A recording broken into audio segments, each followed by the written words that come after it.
I always have to remember to turn my mic on and off before it actually starts getting picked up in OBS. Anyway, hello, and welcome back to your favorite bodybuilding streamer. No? Not believable yet? Okay, fine. Welcome back to another BeefTube Twitch stream. It's gonna be another evening of drama, and I don't know, I feel like it's gonna get like really Game of Thronesy. Does that make sense? But yes.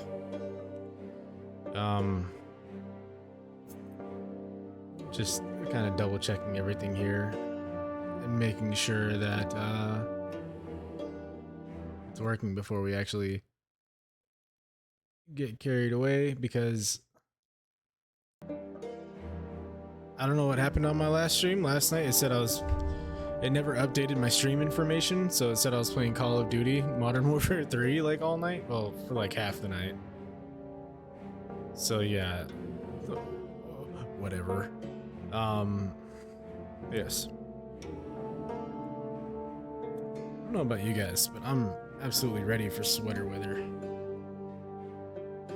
100%. Give me a second here.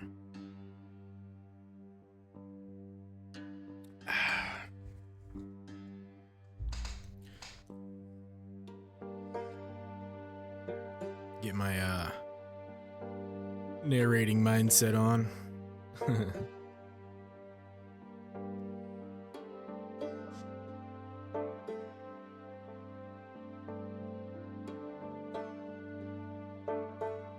Okay. This is gonna be, I don't know, last time I streamed this, I felt like we were approaching like some real craziness. I almost lost my job as a judge. I had to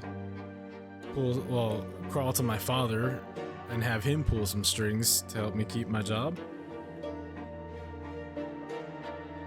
Whatever that's worth.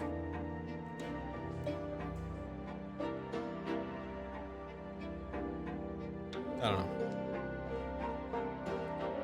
It's getting interesting though.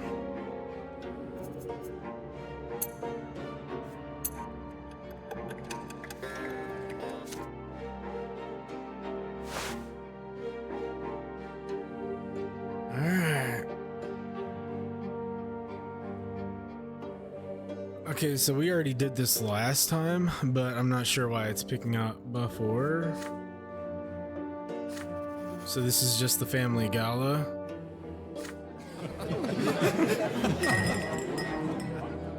Okay.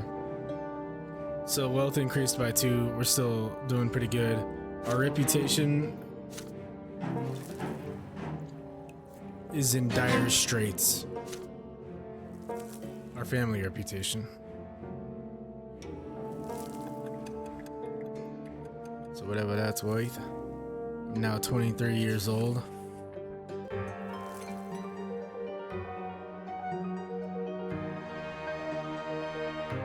Okay.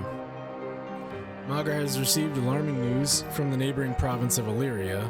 The lowborn convicts toiling in the Illyrian mines have revolted against their noble masters.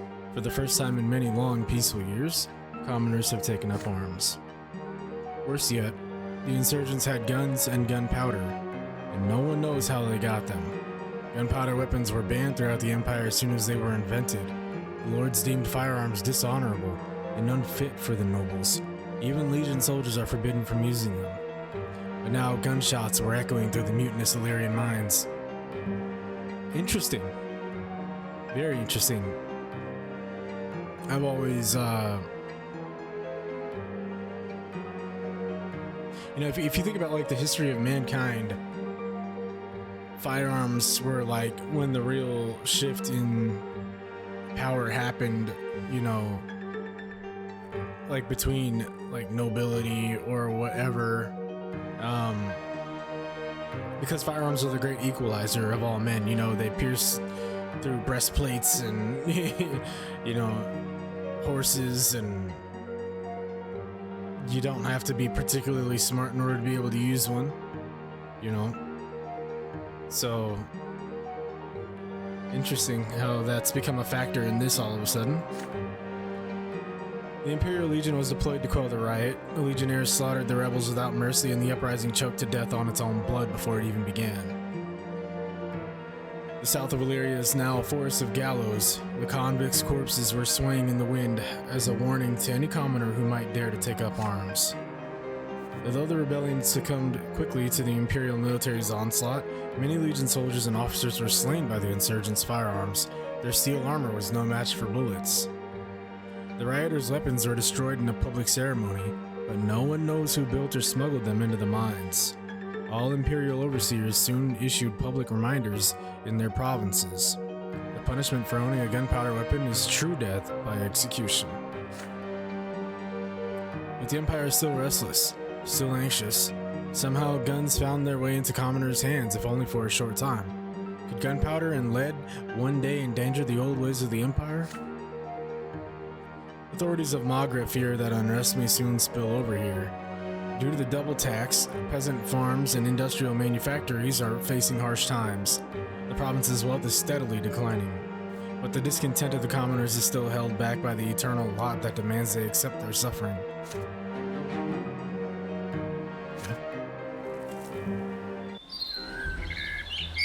A friend in need.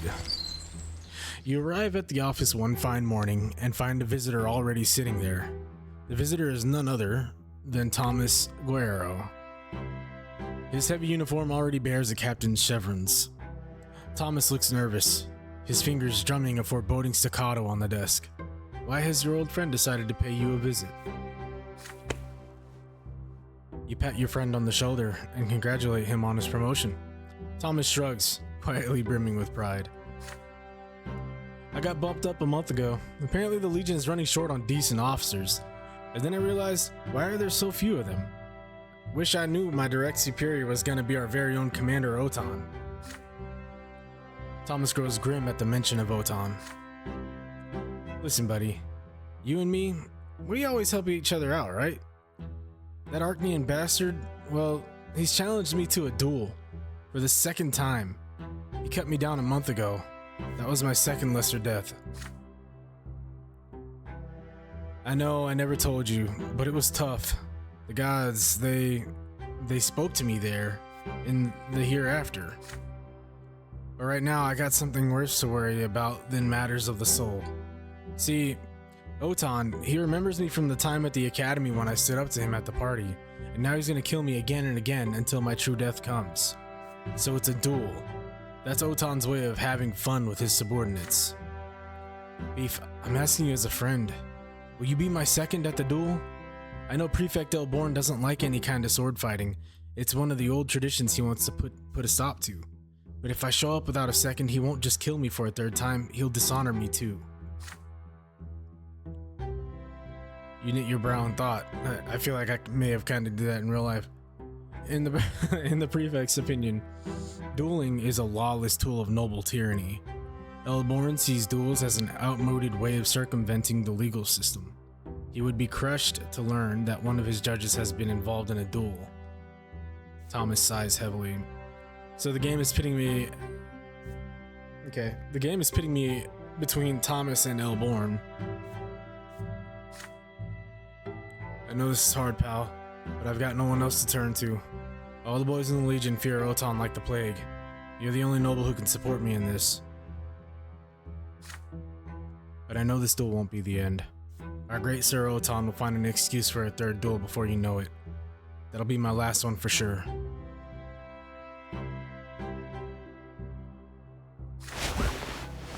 Thomas rolls up the sleeve of his uniform. 2 pitch black lines encircle his forearm. He is desperate, and it is easy to see why. One-on-one against an Archnean swordsman, he is doomed. The law forbids dueling, but if you refuse to show Thomas your support through your presence, your friend's spirit will be broken before his body can even be killed. You recall all the previous encounters with Otan in your youth. Is there a chance the distinguished Archnian still remembers you? If you go to him and speak in Thomas's defense, will he even bother to listen?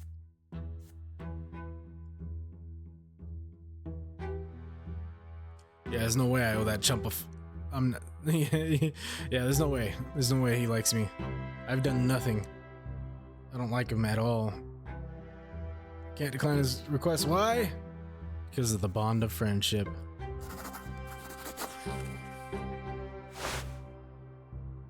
You have been best friends with Thomas ever since you were little boys. Does he really think you would abandon him to such a cruel fate? Of course you'll be his second at the duel, no matter what. Your friendship will not be broken, not even if you risk Prefect Elborn's displeasure. As the two of you walk to the palace ruins, you finally have time to ask Thomas for more information. What was Otan's excuse for challenging him to a duel this time?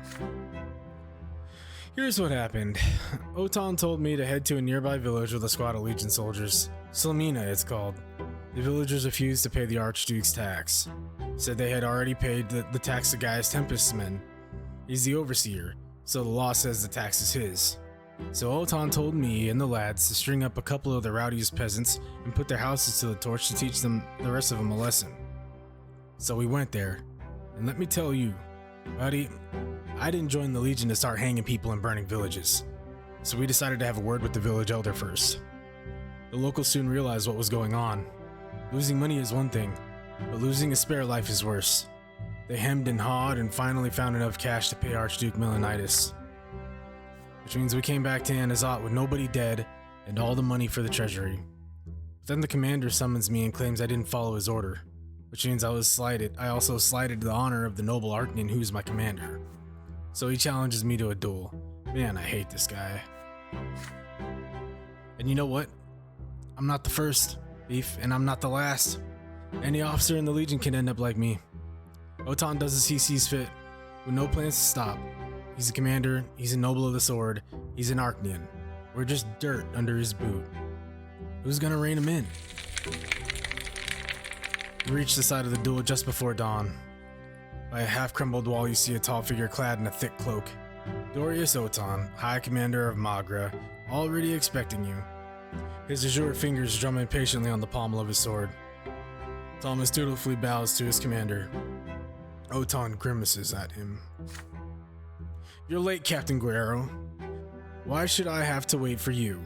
You've insulted me again already. And who's this? I've seen your face before. I'm the guy who's laid up with that girl you like. Oh, wait. Anyway, don't have time for this. In that case, I have other duels today. Oh, so this guy is just slaying people left and right based off of his insulted honor. Man, I hate this guy. I've already said that. I'll keep saying it though. The commander's second appears from the shadows, a young nobleman, quiet and eager to oblige his betters. As seconds, you ask the duelists if they are ready. Without a word, Otan draws his sword. Thomas nods anxiously, clearly ready to face another death. The two bow ceremoniously and adopt the dueling stance. The difference between them is apparent as soon as they begin. Otan's sword seems like an extension of his arm. Thomas pales before him, like a clumsy child who has grabbed father's sword for the first time. Everything about this battle shows that Otan treats this duel as no more than entertainment. The Archnian moves around so rapidly and gracefully your friend can barely defend himself against the flurry of strikes. Then, for the smallest moment, Otan tones down his assault, and for the first time during the duel, Thomas makes a riposte.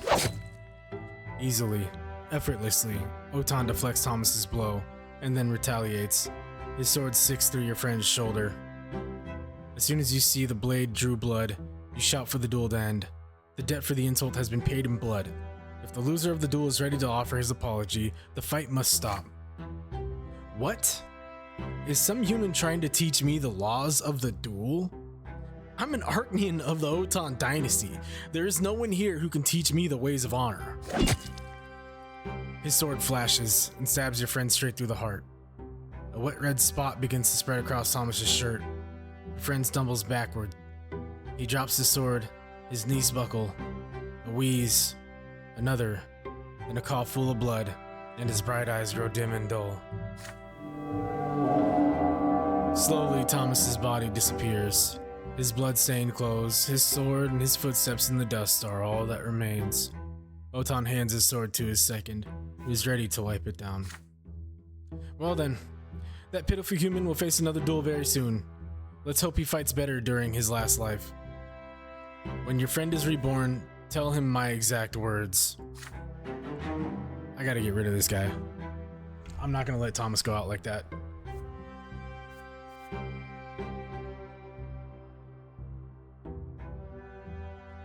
The Archnian walks away, calm and composed, his second intel. Dazed and numb, all you can do now is gather your friend's belongings and bring them to his house. Unless you intervene, Thomas is doomed to meet his true death soon. You are a judge, but to an Archnian of such rank and birth, your authority means nothing. Is there any way you can help your friend?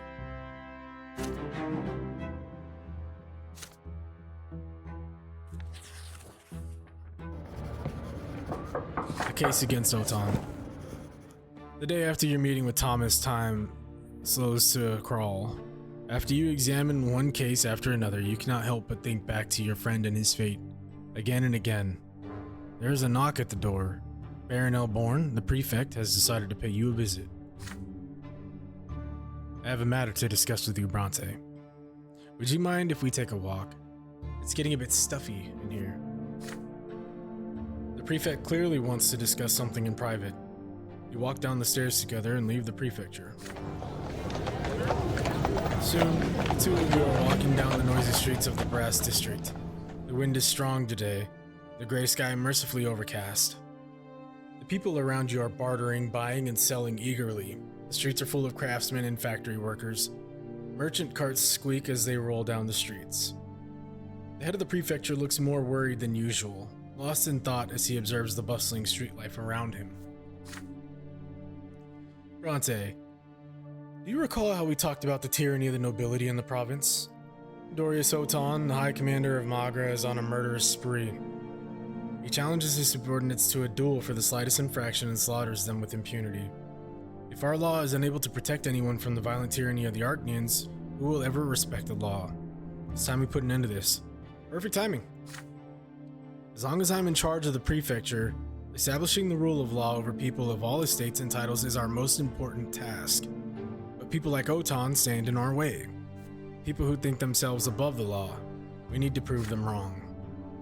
I have been informed that Otan has pressured your childhood friend, Captain Thomas Guerrero, into a duel, and I believe Sir Guerrero has sought your assistance in private. Am I right? You admit that it is so.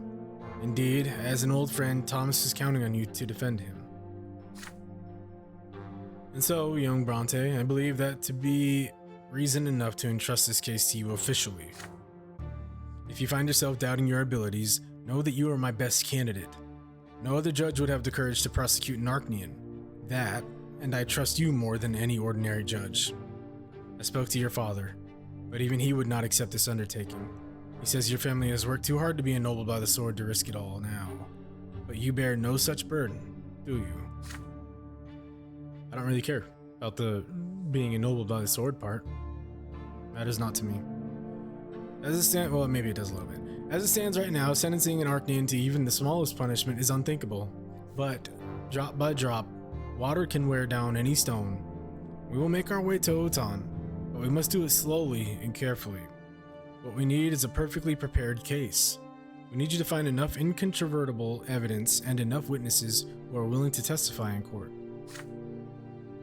But I'm sure you realize that even this won't be enough to force an Archnian to go to trial.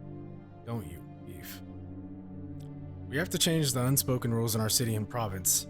We'll start with lower-ranking people, lower-ranking cases, and little by little, we'll establish rules that even highborn nobles will have to obey.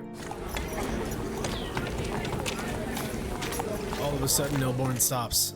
Standing in the middle of a street bustling with life, he points out a number of commoners hurrying about their business. Turn this down a little bit, maybe. Yeah, that'll be fine.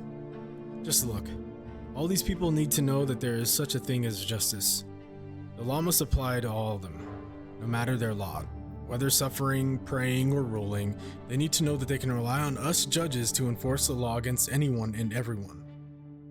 I'm counting on you in this, Sir Brante. You stand motionless as Elborn studies you intently.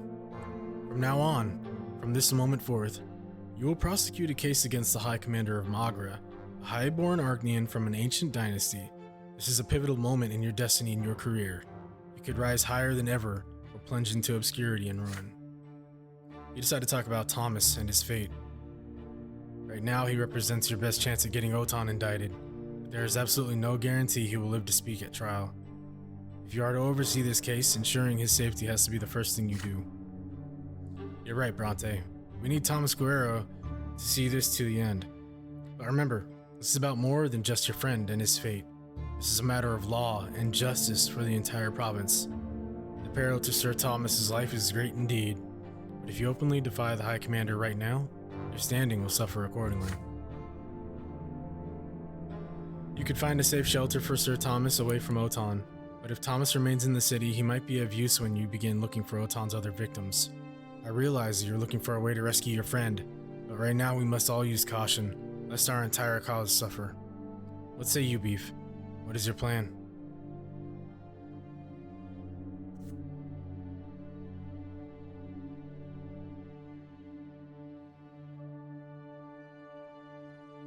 You get Thomas framed and taken to prison, all to keep him safe from another duel?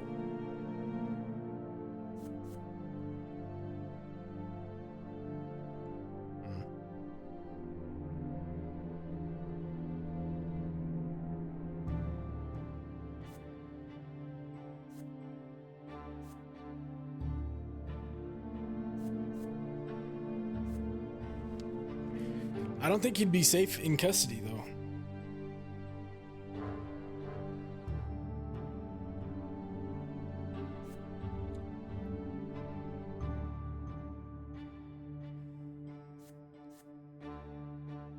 This decision right here, I think, is ultimately going to decide whether or not Thomas is going to survive this.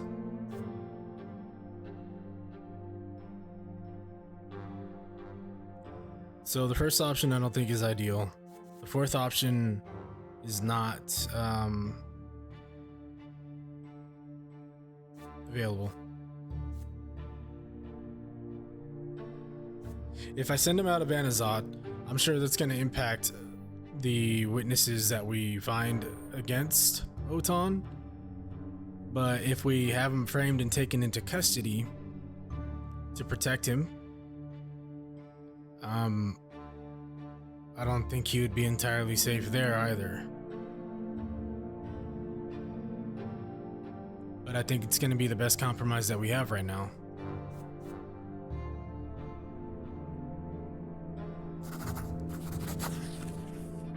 I feel like there's a very good chance that I'm going to lose my friend here. You inform Elborn that you have a plan to protect Thomas, but the prefect need not know the details. It will be safer for everyone this way. I don't agree with that, but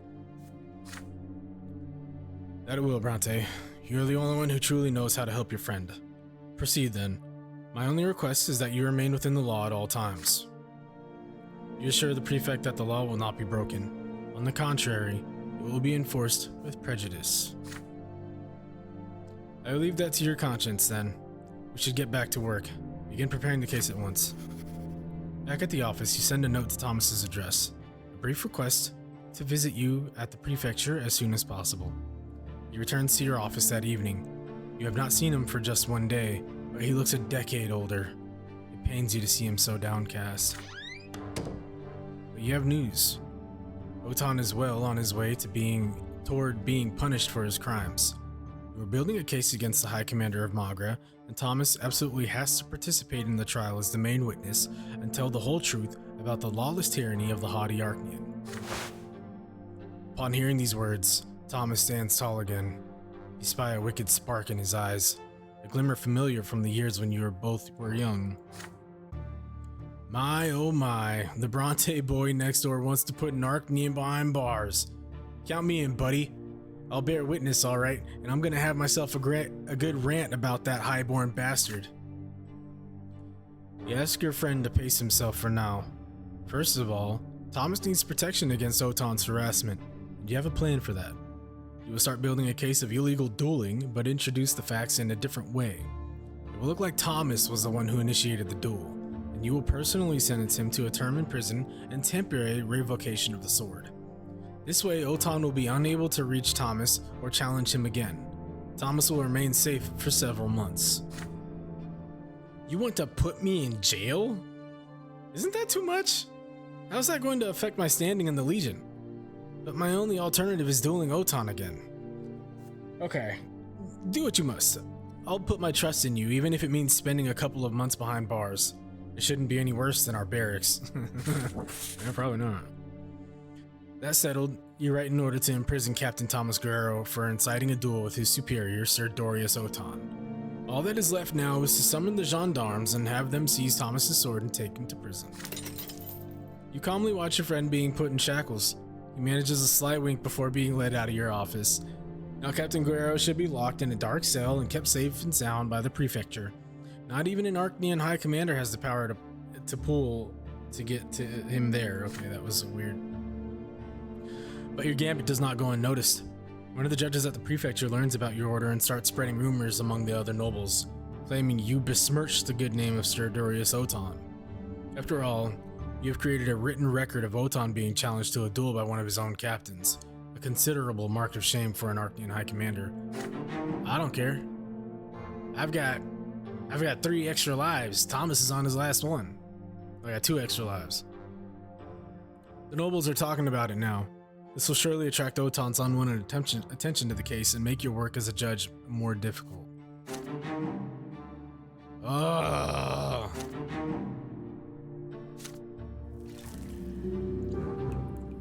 You have been entrusted with a case against the noble and influential Archnean, the High Commander of the province. He is accused of violence against his own legionnaires.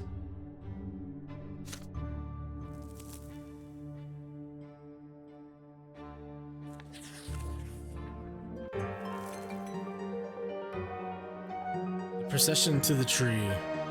A holy day is coming. A day when the entire empire thanks the twins for the silver tree, the sign they left behind as a reminder of their eternal presence in this world. This momentous occasion is especially important for Anazat, but the clergy cannot agree on how best to celebrate it. Father Leonard has called for all worshippers of the twins to approach the temple of the silver tree and kneel before the sacred relic.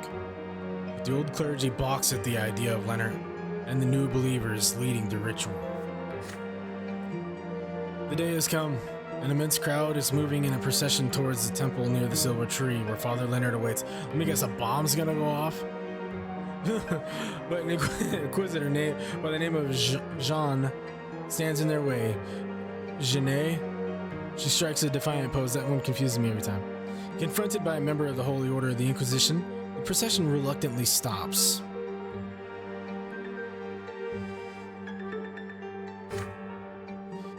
People, turn back. Those who attend Leonard's rite will succumb to the new faith. Those who reject the lots will defy their divine design. You're about to bring the wrath of the gods down upon us all. Open your eyes, go back to your homes and pray to the twins. The procession wants to move, but the people are confused, until Father Leonard himself walks out of the temple to meet Jeanne face to face. People of Anazat, no one has the right to deny you the sacred ritual of worshipping at the tree, not even the Inquisition. Is such a denial not more likely to provoke the wrath of the twins? The Inquisition must know that the new faith does not seek to challenge or defy the twins. We are merely trying to correct the mistakes of those who came before us. We do not anger the twins. We merely vex those who refuse to accept the dawn of a new age. Jeanne finds herself between a rock and a hard place. Seeing that she has no other choice, she lets the procession pass. The new faith's numbers have swelled of late. It cannot be stopped now.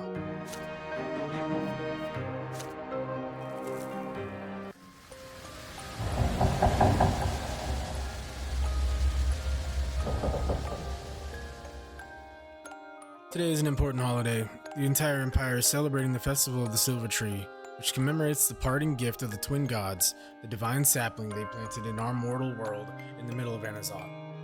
Families of the city spend the day in peace and quiet, contemplating the divine roots that join together all people, their bloodlines, and their empire.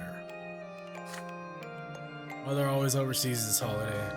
The day before the festival, she seemed to have shaken off her usual apathy and engaged in the preparations with excitement.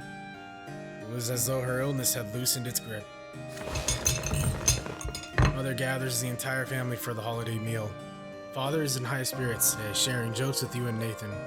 Stefan is trying to suppress an atypical agitation. Gloria is the last to join you at the table. She is wearing new breeches with high stockings and a yellow vest. So she's just dressing like a dude.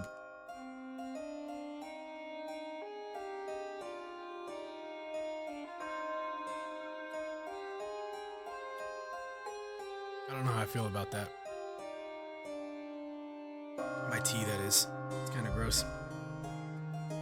But it must be consumed.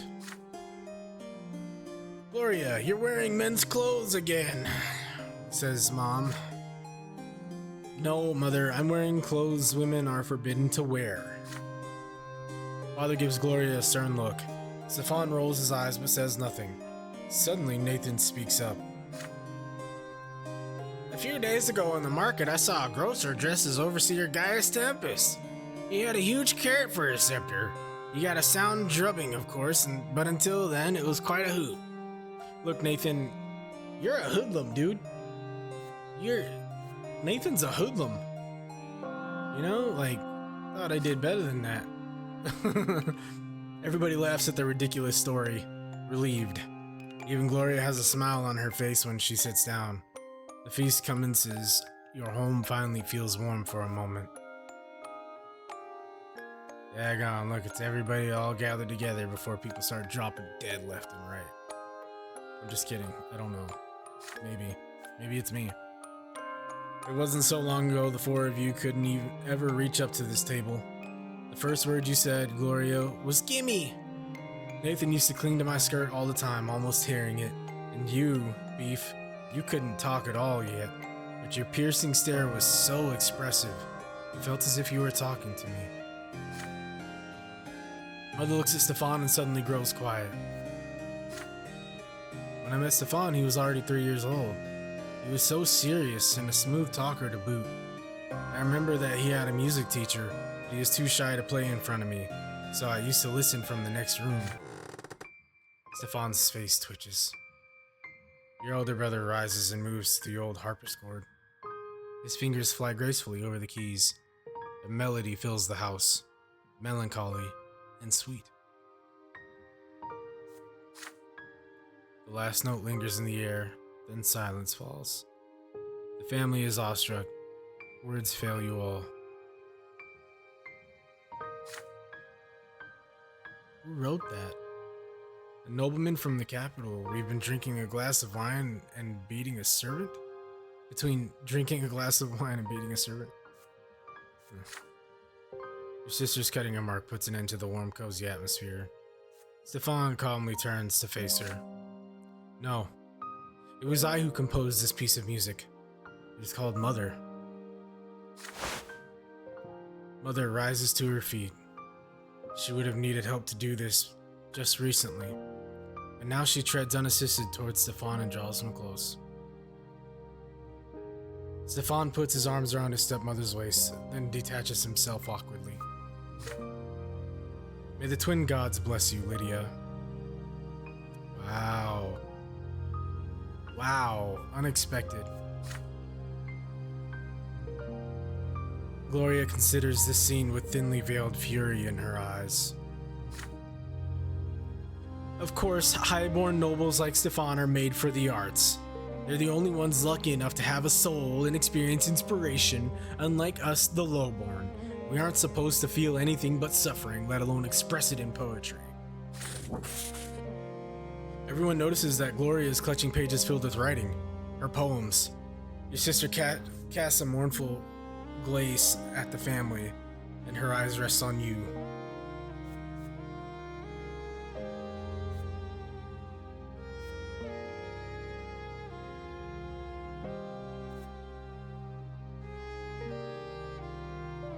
Let's see what happens. Let Gloria read her poems. Alright, Maybe you'll shut up after all this. You rise from your seat and speak. In your speech, you wholeheartedly support your sister. Gloria had the misfortune to be born a commoner, but she is still entitled to express her feeling. Why is Stefan the only one that has the right to delight Mother with his creations? Every member of our family should be equal. But what about her lot, son? Gloria is permitting herself to practice a noble activity, thus breaching the divine order. He softly explained to Mother that times have changed. Nowadays, art isn't just a pleasure for the nobles. It's also a tirade plied by many commoners. Trade, not tirade. More and more low-born tradespeople are taking up the pen and ink rather than the hammer. This is now their labor and their suffering. Mother lets out a heavy sigh, but yields to the onslaught of your inspired speech. Emboldened by your support, Gloria steps into the center of the room. Her eyes are fixed on Father. A stranger and a bastard I am called. I am, but still I long for you to say that I am yours, and melt the icy cold that burns within my heart both night and day. My mother and my brothers are all near, but I feel cold, as though we were apart. Ashamed, yet still compelled to make you hear, I long to hold you closely to my heart. I am a stranger, 'tis my only crime. Forgive me, oh, but mercy is forbidden. I hope you'll see, if not forgive, in time, my bitter love, both joyous and well hidden. Father stares at her in bewilderment. Gloria, Stefan springs to his feet and leaves for his chambers, slamming the door behind him. I don't feel so well. Nathan, son, please help me to my room. Mother leaves the room leaning on Nathan's arm. The celebration is cut short.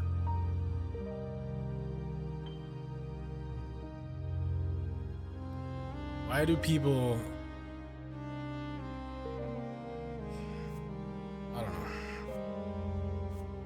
I don't know. Granted, Gloria is rather abrasive in her ways, but also I don't know.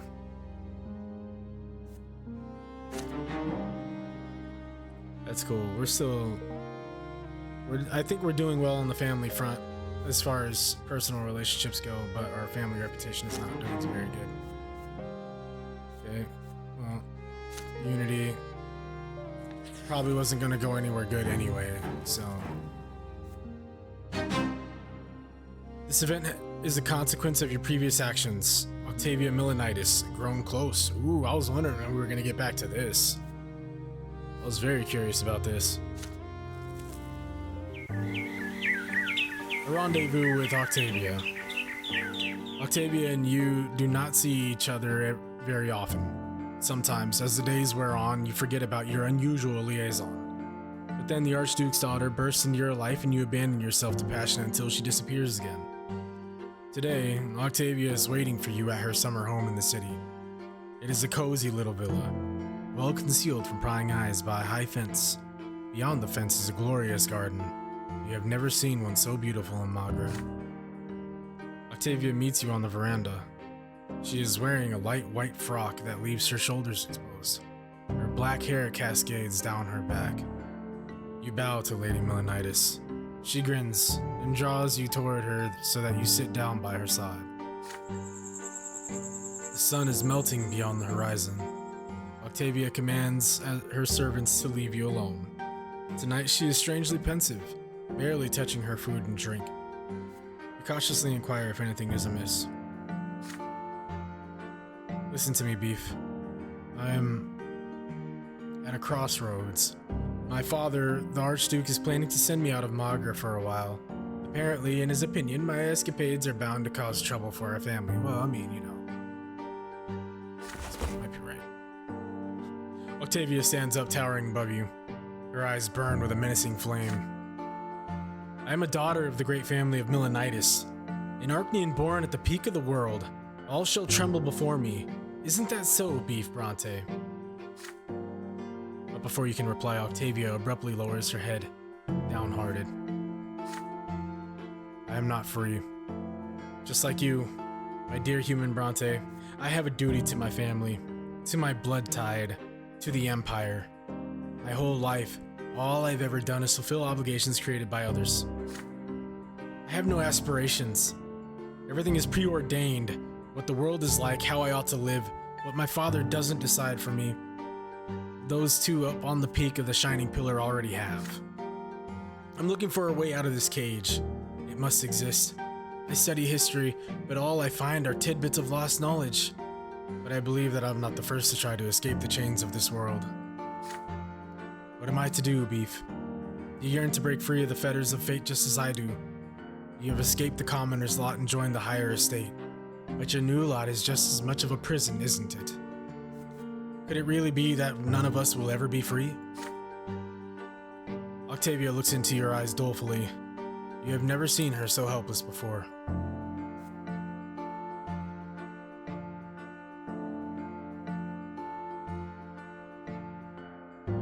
Share my revelation. Inquire about this arcane knowledge. Lose yourself in pleasure.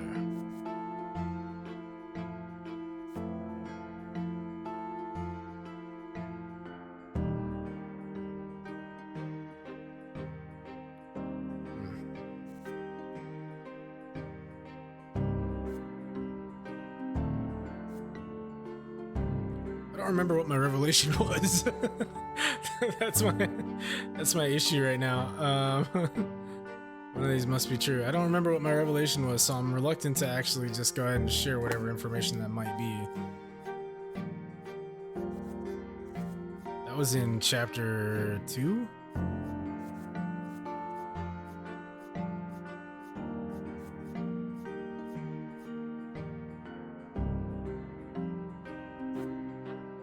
Okay, so I didn't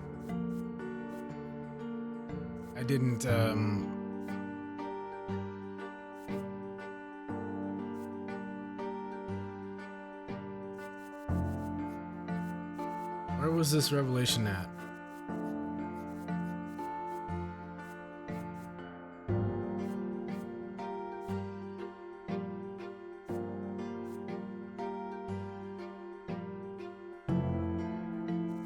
I don't know. Okay, we're gonna have to I'll share my revelation, because I don't inquire about this arcane knowledge.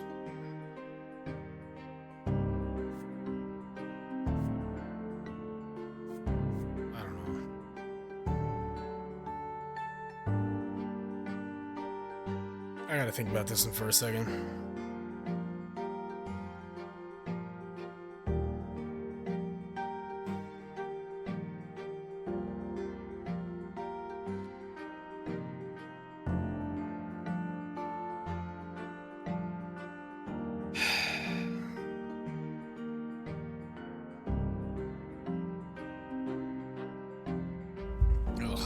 Alright, well, that was a distraction. Drinking like some medicinal herbal tea because I've been doing a lot of running lately, and I didn't want my my voice to give out as much while I was reading this evening, because I don't know, you ever like just ran a lot and you have like a sore throat when you're done? That happens to me a lot. I guess probably because I'm like really out of shape right now, but whatever. I'm gonna inquire about this arcane knowledge because, you know what, I'm gonna make this idea of freedom, and I don't believe in destiny, so I feel like she should be able to decide her own fate. And I also feel like on the selfish spectrum of things, because this is a video game, ultimately, right? She's gonna give up the buns. No, I'm just kidding. No, I mean, she probably will, but that's not the point here. The point here is that maybe if I ask her about this forbidden knowledge that she's curious about, her ideas of doing away with the lots will shift more in line with what I'm thinking, and then that will bring our bond closer, right? So that way when I drop the hammer on Otan, her family is also very powerful. So when I drop the hammer on Otan, I'm hoping that her and I will be close enough for me to potentially call in a favor if I have to, because I do not have the family reputation. I've burnt that quite badly already. I barely am holding my office as a judge.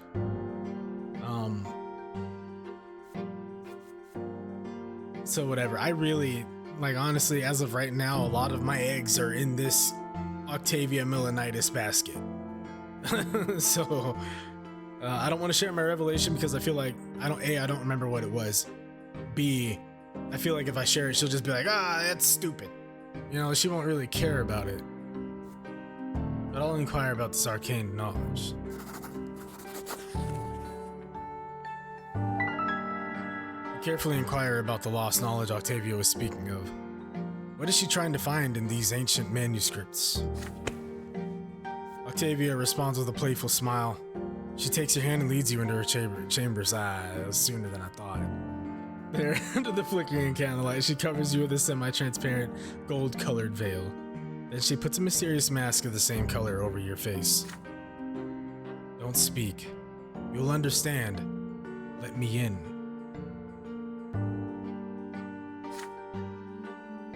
Octavia entwines her fingers with yours and starts singing. You have never heard this language before. The song is a slow, inhuman drawl. At first, nothing happens. You listen to Octavia's song, watching the glimmer of the candlelight on her face and the walls of her chamber. Everything is gently shifting. And when she cometh near, fear not, but hasten not toward her.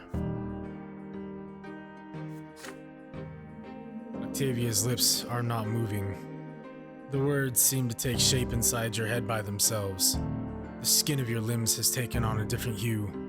Now it is blue, like that of the Arachnians. Who is sitting opposite you? Octavia? Yourself?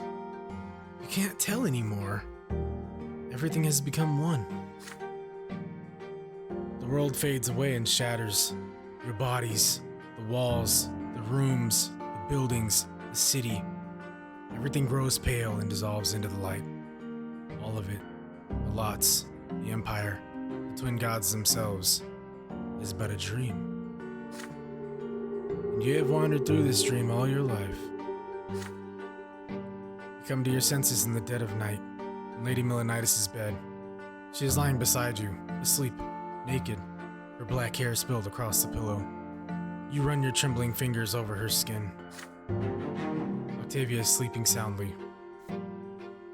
+1. Octavia is kind of cool. I'm not gonna lie. Octavia is kind of... It's pretty cool. Theology +2. Wow, so I had like a pretty serious spiritual revelation there. My willpower is maxed out. I really need to start like... My willpower is too high. I need to take some initiative.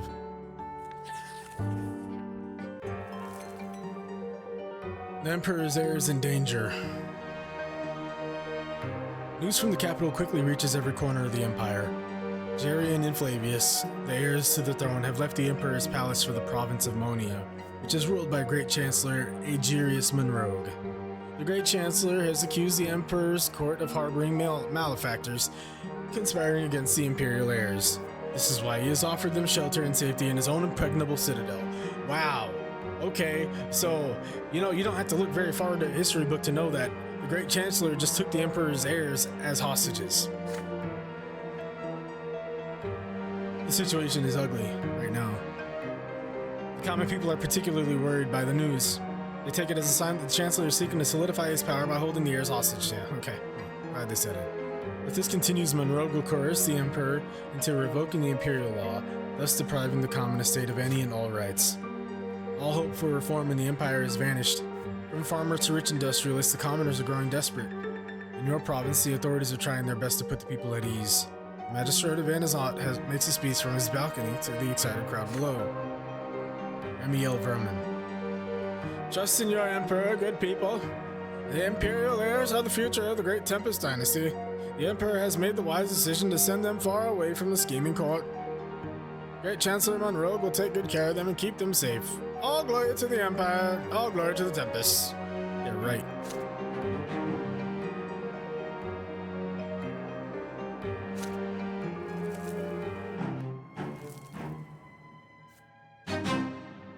Chapter Peacetime ends soon. Examine possible chapter endings to check which way you are headed. To achieve the goal that you've chosen, you'll have to meet all of its conditions at the end of this chapter.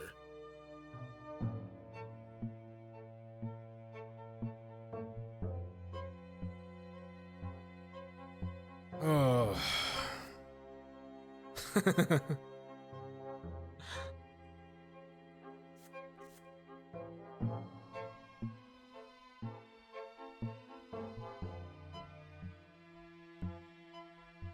The supporters of Archduke Melanitis take over the city.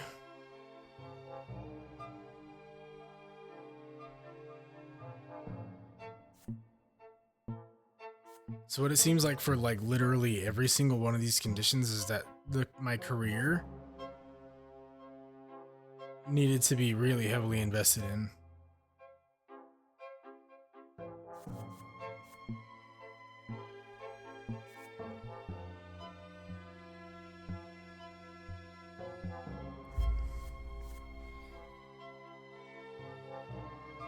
I can't wait till I'm done drinking that tea. It's just so bad. It tastes like I'm drinking field. You know, like like freshly mowed field. That smell, you know, before it's dried out and turns into hay. That's what it tastes like. The search for evidence. You are walking up the marble stairs that lead to the doors of the prefecture. The sword of the younger twin, carved from stone, looms over the doors, just as the case of Dorius Oton now looms over you. Preparing this case will take many long months or even years. The words of Prefect Elborn are evidence enough of that. Time and again, you will ask yourself, are you ready to see this case through to the end? Father meets you at the stairs, and judging by the door look about him, I don't even know what that word means. Sorry. That is one thing I do. Okay.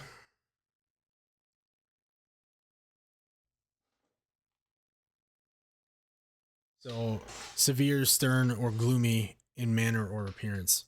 That's what door means. I'm glad I know that now. Oh no, go back.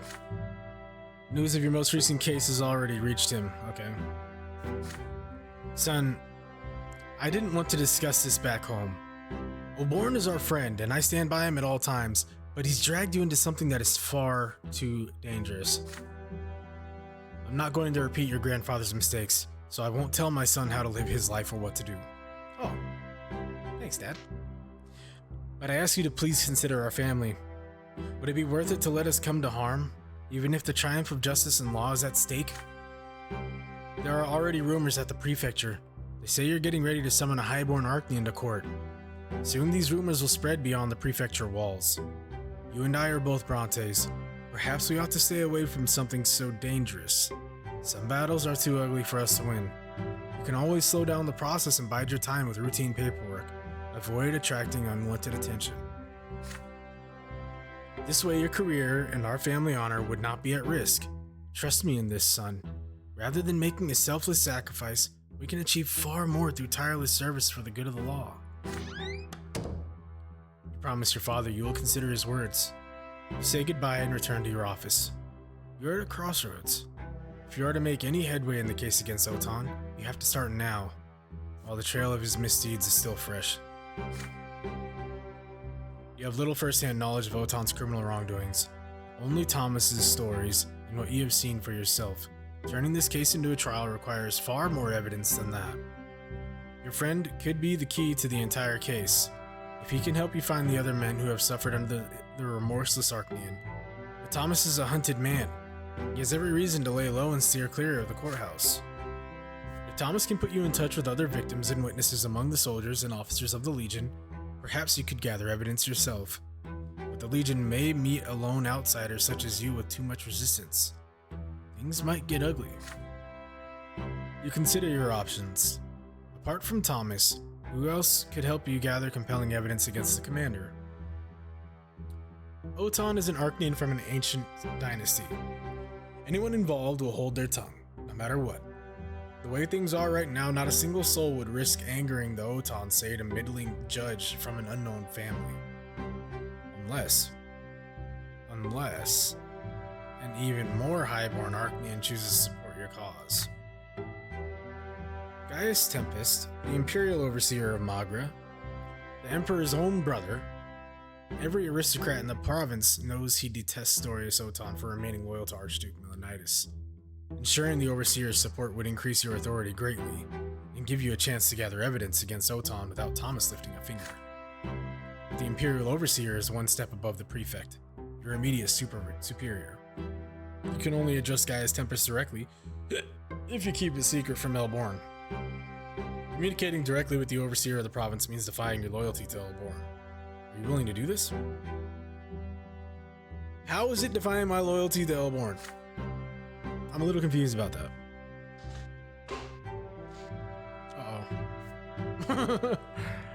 Uh-oh. It looks like none of my options are very good.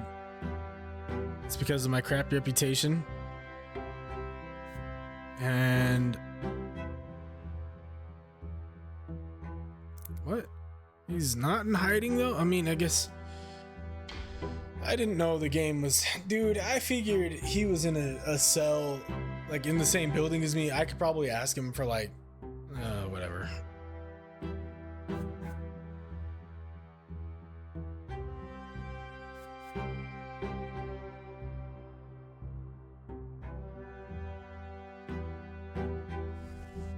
Puzzled, you start pacing around your office. It's time to decide how you will begin this case. Depending on what you choose, the case against Otan could lead you to unprecedented success, or end your career, or even your very life.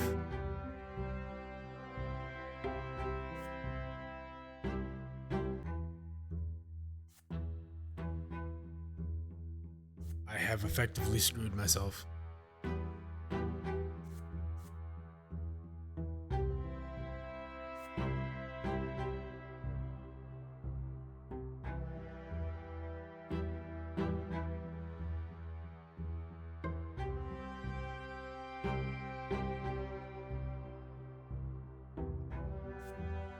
I'm not happy about any of these options.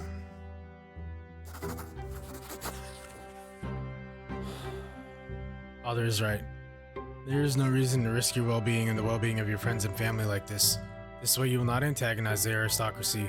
With no noble human or Archnean perceiving you as a threat, your career will be secure, and it may even flourish. You will refrain from pursuing Otan for now, and commit only the minimum effort necessary to this case. Without leaving your office, you drop a detailed list of Otan's potential transgressions, and indicate that acquiring credible evidence for these crimes is currently impossible. Legion officers who have fallen victim to Otan's sword are unlikely to speak at the duels, anxious as they are to avoid getting challenged again. For many of them, another duel would be their last. The lack of formal complaints from the officers or their families makes inaction even easier. The officers met their death in the line of duty. What else is there to say? You add these conclusions to the thin folder against Otan, then file it away and move it on to other cases. One day, Prefect Elborn pays you a visit to see your progress firsthand. Are you saying you've learned nothing else of note, Brante? What a pity. The Legion soldiers are not the only ones who fear Commander Otan, it seems. I hoped you would be braver than your father, but this is understandable. A dangerous case like this is nothing but a hindrance to a promising young judge who seeks to advance his career, is it not? Well then, it saddens me to say it, but so far we lack the evidence to have the commander indicted, especially since he is a highborn Archnean. But this is only the beginning. The situation could change at any time. I see you've put away Otan's case to focus on others. Quite sensible, seeing as we have no alternatives right now. If we want to have any chance of getting him indicted in court, we need to make the nobles in the province recognize duels as acts of murder. This means defying a tradition of old, a road perilous and seldom traveled. It means enforcing the rule of law over the Anazat gentry. For now, Sir Brante, return to your other duties and pay particular attention to any dueling incidents. We will take our next step against Sir Otan when the time is right. At the end of the day, you run into your father on the way out of the office. As you go down the winding staircase leading to the exit, he gives you a quick hug when no one is looking. You know what? Life is fleeting, and at least I've got the love of my family. I spoke with Elborn Beef. He's disappointed in you, but don't take it personally. You chose to avoid the ire of the people more powerful than us. You did the right thing. It's much easier for Elborn to get involved in something like this. He's a baron and a noble of the sword. An Archnean's word won't be enough to have him executed. You, on the other hand, don't have that privilege. You can bring any hope or justice to this world if you're dead. You can't bring any. In this case, it's much more serious than it may seem. Even Sir Otan, highborn Archnean though he is just a pawn in a much larger game. The Brante family would do well to stay off the board entirely. Well, that's not going to be an option. For forever. Cool. Whatever. My family's reputation needs to be boosted as well. The event is a consequence of your previous actions. Conditions met. Career greater than 5. Not branded by dishonor. Let's see what happens. Road to the top. Your actions result in well-earned progress up the professional ladder. You are expected to have a glorious future in the field of law. You receive more and more invitations to balls and noble gatherings. High-ranking nobles wish to befriend you. Powerful people have been keeping a close eye on your ascent. Today, a personal letter from the magistrate Remy L. Vermin is delivered to your home.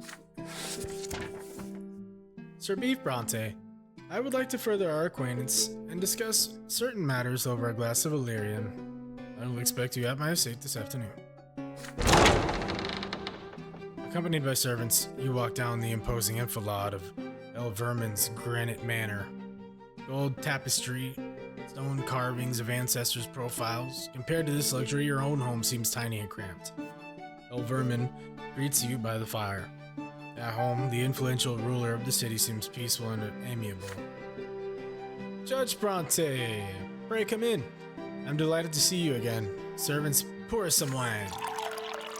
Please, have some. Beef. Though your most recent deeds call for much more than a glass of Illyrian. I'll be frank. After our first encounter, I had my doubts about your trustworthiness. But now, you have proven by your actions that you have a future. Why, because I'm a piece of crap now? You sip the wine.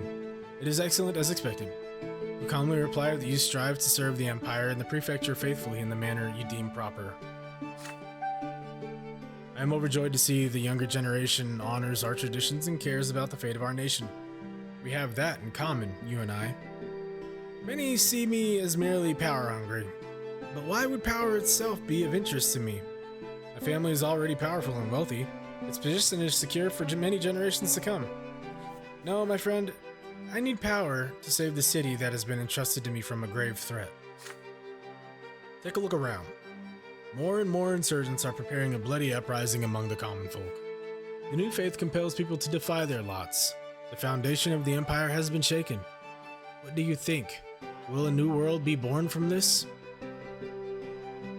Those who hope to see this happen seem to have forgotten that our world was created in accordance with the twins' design. And we are already on the cusp of provoking their wrath.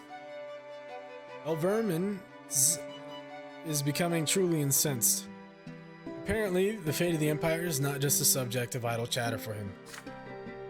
You must understand, Brante. I have seen plenty of starry-eyed idealists yearning to change the world, and I know where those dreams lead. We have trespassed against the Sacred Order, and now we are on the verge of the wrath of the gods. I am a nobleman and a citizen of the Empire, and it is my duty to save this world from ruin.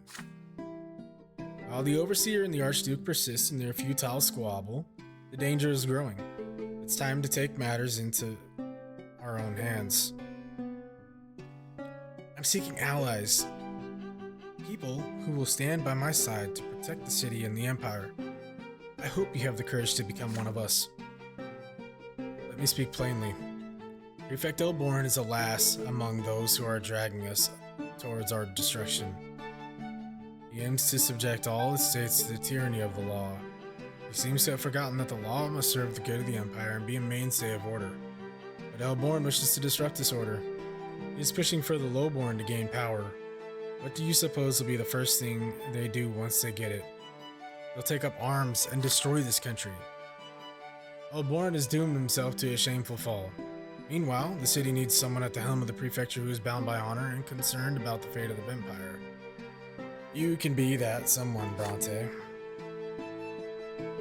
Stare at your glass of wine, trying to hide your feelings. If you prove yourself worthy in the future, Sir Brante, I can promise you the post of Prefect of Magra. I hope you see it not only as a chance to elevate yourself, but alas, to make your mark on history. Side with me, and together we'll save Anazat from the uprising. If you remain Elborn's servant, you both will lose and fall together.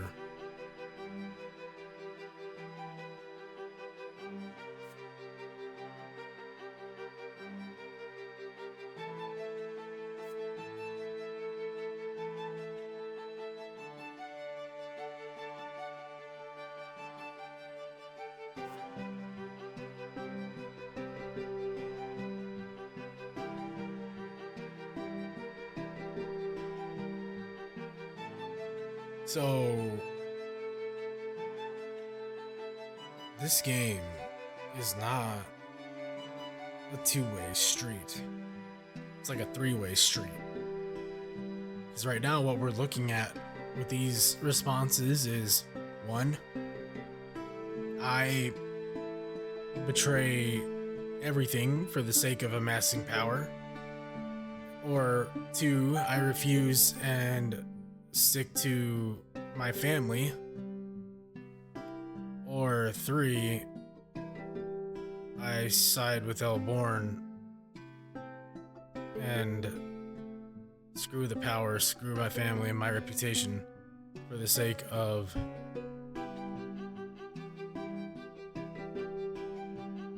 but in theory, couldn't I do it all? You know what I mean? Because really, my only concern here has been preserving the lives of my family. And then probably equal to that, not really second, equal to that is doing away with the old system of the lots, right? Because that is what has impacted the Brante family the most, with its division and its inequities. So, you know what I'm saying? It's a really tough one. This one is not,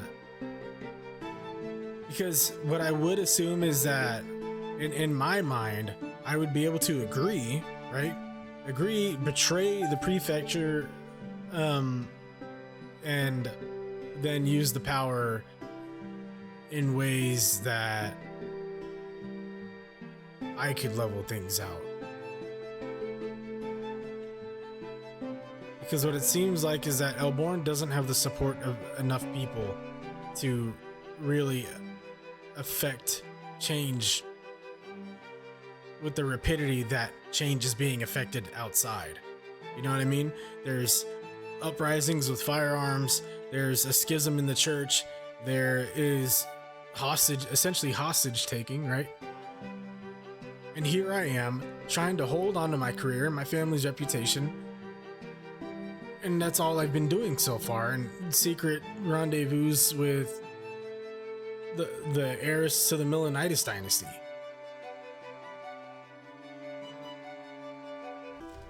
It's not fast enough. My best friend is rotting away in a prison, you know?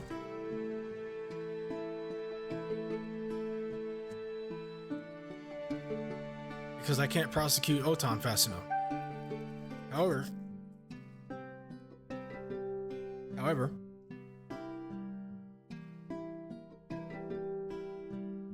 I required what?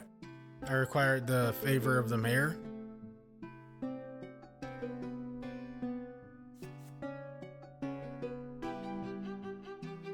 For one of those possibilities.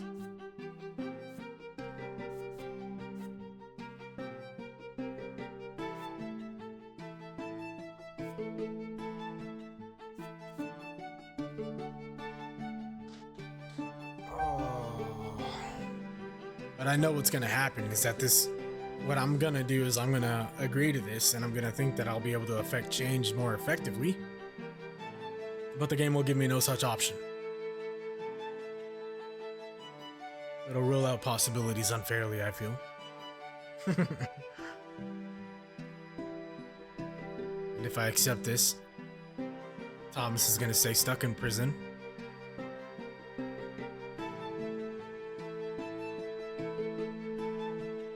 Or will he? Because one of the requirements was potentially making a deal with the mayor in order to prosecute Otan.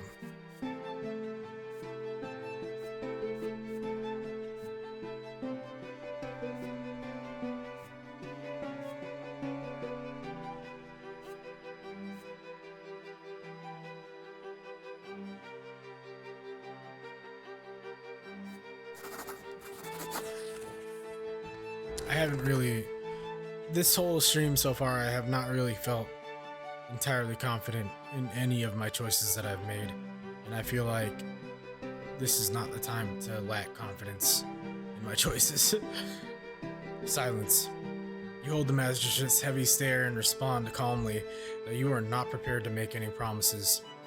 Thank El Vermin for his trust. You are a judge of the prefecture, and you already have a superior. El Vermin frowns, shakes his head disdainfully, and rises from his chair. I am very sorry to hear that, Sir Brante. I had high hopes for you. We could have achieved so much together. Soon you'll see that you've chosen the wrong side. Farewell. What is that, a threat? Back at home, you describe your conversation with the magistrate to your father. Well, Vermin's threatening tone is alarming. Yeah, see, okay, I'm glad I'm not imagining stuff. An enemy as powerful as the magistrate could turn the nobility of Anazad against your family. I'm proud of you for staying loyal to our friend Elborn. The magistrate is a dirty schemer who only uses this talk of honor and protecting the empire as cover, obviously. Don't worry about the family. I'll make sure to talk to the noble families of the city in advance in order to get ahead of the magistrate's plot. Hopefully this will be enough to protect our reputation against his slander. That sucks. Your father's efforts to thwart El Vermin's schemes have been successful so far, but your feud with the magistrate has a damaging effect on your career. The documents you prepare take weeks to be signed. Obtaining an audience or arranging a meeting is frequently impossible. You hear anxious whispers behind your back. Leave Brante cross the ruler of the city. Steer clear of him.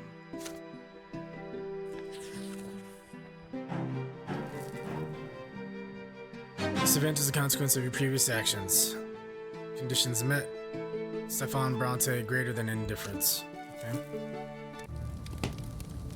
Stefan's Gambit. You have hardly found any time for family matters this year. The events taking place in the city keep you busy at all hours. Tonight you come home extremely late. The fireplace in the sitting room is lit. By the fire you see Stefan with a glass of wine. Your older brother has been waiting for you. You take a seat in the chair by Stefan's side. Your brother keeps turning his glass with his long fingers. Beef, we need to have a talk about Gloria. She flatly refuses to behave as she ought to. Her antics are ruining the family's reputation. If this situation persists, nobility of the sword will be out of the question.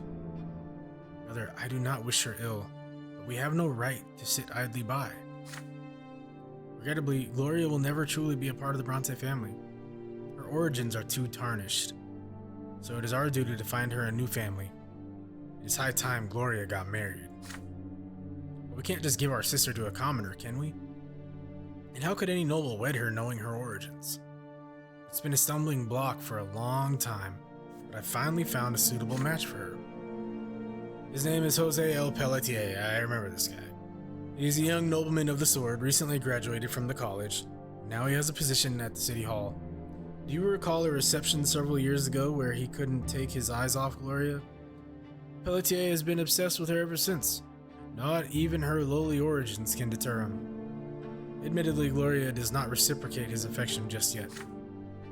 So let us convince Gloria that becoming Sir El Pelletier's bride is her chance to escape her current situation. And then let us pray she comes to her senses and puts her rebellious ways behind her. Isn't this an ideal solution? After marrying El Pelletier, Gloria will be a noblewoman herself. We'll be granting her the freedom she's craved since she was a girl. And then she can write poetry and do whatever else takes her fancy. I will enter into negotiations with the El Pelletier family. Rumor has it Jose's father already has a future wife in mind for him, the daughter of an important chancellery official. But Jose's passion must win out. in the end. Don't you agree? I feel like this is gonna endanger Gloria. As for you, Beef, please help me with Gloria. You're closest with her. You can make see how beautiful this match will be. She must fulfill her duty to the family that took her in, after all. Stefan looks at you expectantly. You're at a crossroads. Will you accept your brother's plan or refuse him? Will this marriage be a blessing? And for whom?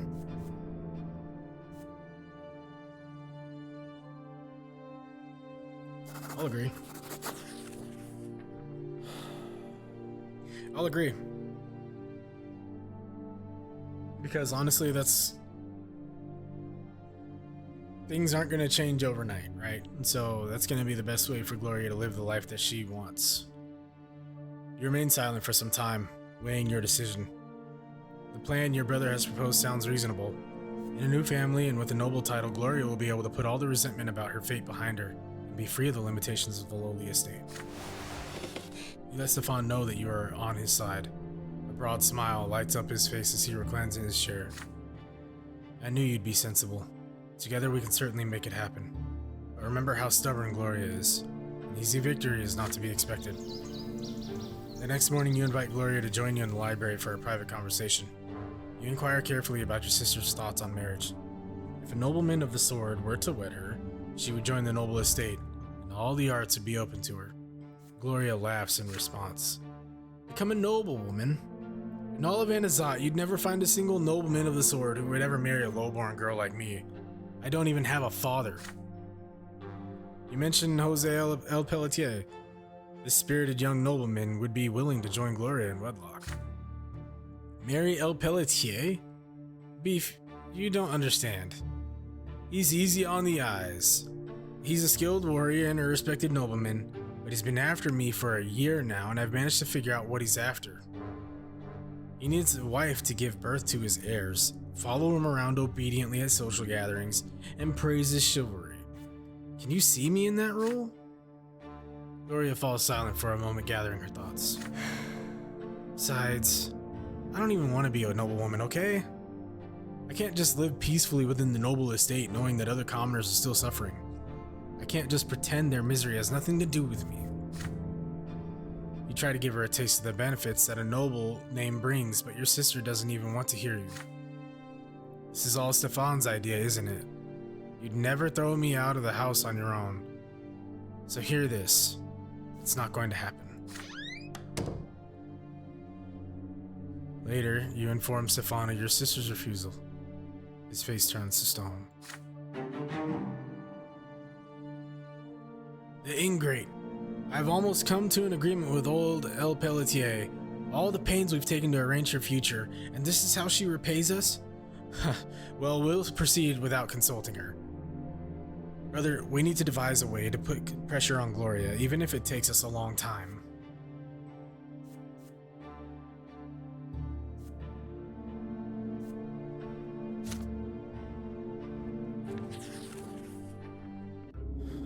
I don't see how she could be so short-sighted, you know what I mean? But whatever. The sun is setting on a cold, windy day as you return from the prefecture. To your surprise, a messenger awaits you at the door with an urgent letter from Sir Elborn. You open the letter. Brante, there is an urgent case that I must entrust to you. We have just received a report of a secret society formed by young nobles. The Archduke's family may be involved. This concerns me. I suspect a possible plot to depose Overseer Tempest.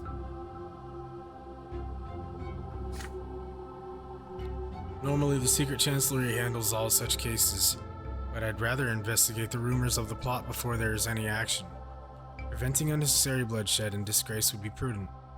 You are to investigate this matter as soon as possible. The gendarmes tracked down a suspicious nobleman by the name of Alexis L. Lance. Based on his confession, a meeting of this society will be held tonight. Unfortunately, this is all we were able to learn from him. The L. Lance family is of too high standing for more thorough questioning.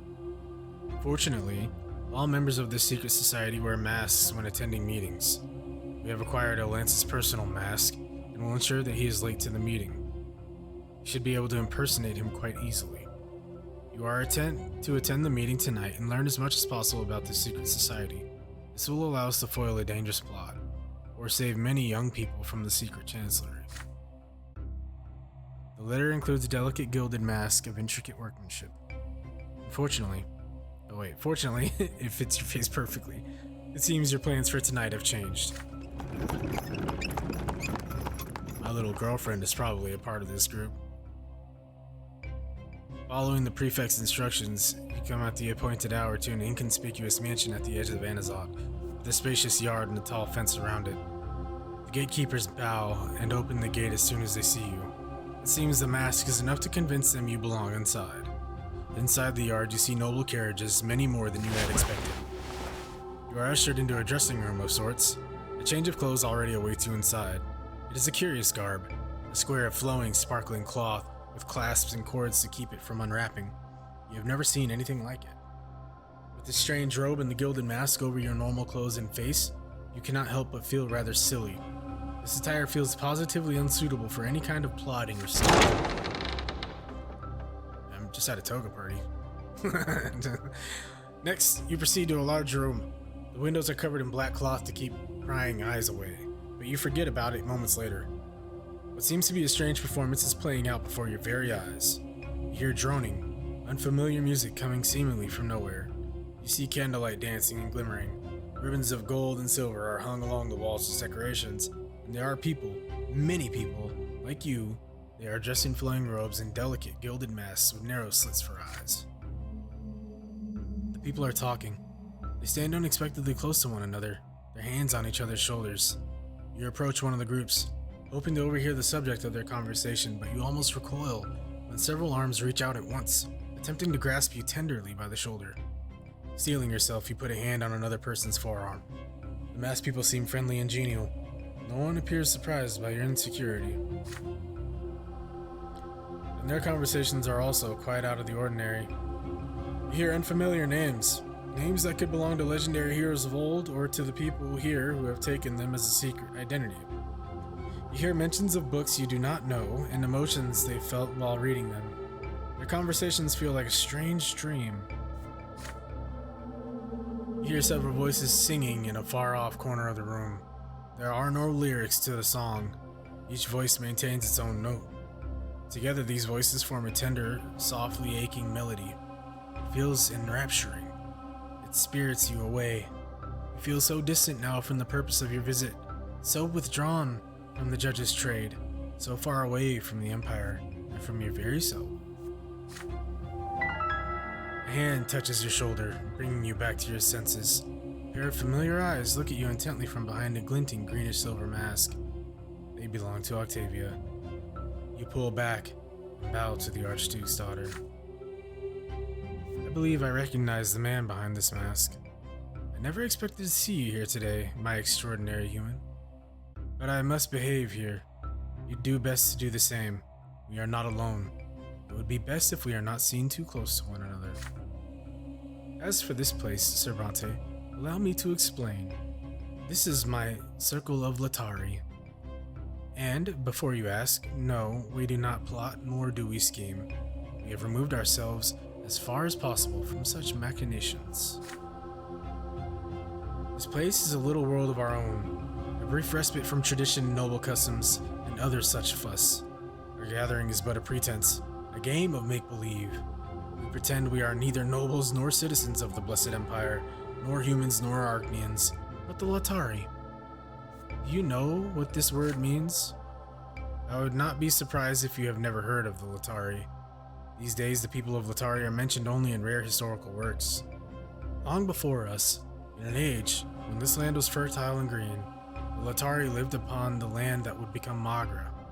They were masters of a remarkable art. They could create worlds from nothing but their conscious minds. Many of these people come here for simple entertainment and a brief taste of freedom. Others seek a respite from the binding customs of the noble lot.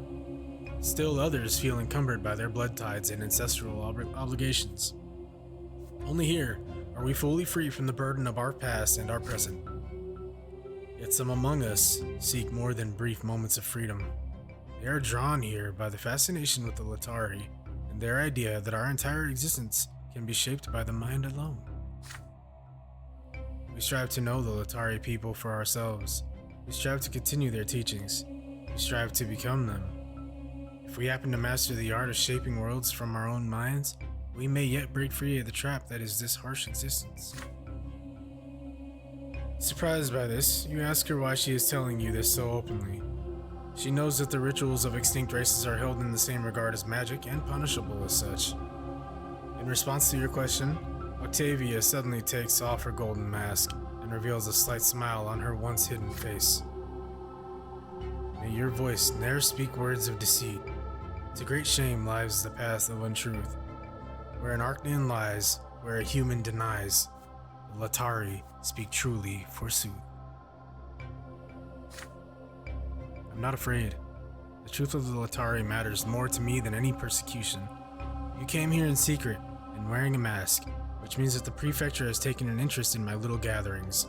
And I'm confident you will describe this as an innocent club of young nobles and keep our fragile word from prying eyes and ears. Would you do this for me, Beef Brante? These words spoken by Octavia sound more like an assertion than a question. But you are in no hurry to respond. Your thoughts are tangled, lost among the echoing voices, fluid motions, and transcendent music. This gathering is in violation of the law. This you cannot deny. All rituals of extinct races were banned at the foundation of the Empire. You may summon the gendarmes here at any moment. You need only give a sign to the driver. And when they get here, the circle of Latari will be gone in an instant. You will prove to the city that not even the most noble of its denizens are above the law. But Octavia will never forgive you.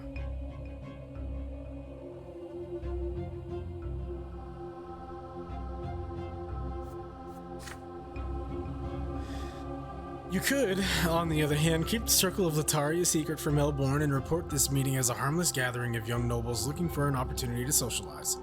But if the secret chancellery ever takes interest in these meetings, you will be powerless. Someone has already reported Octavia's circle to the prefecture. There is a very good chance these reports will continue.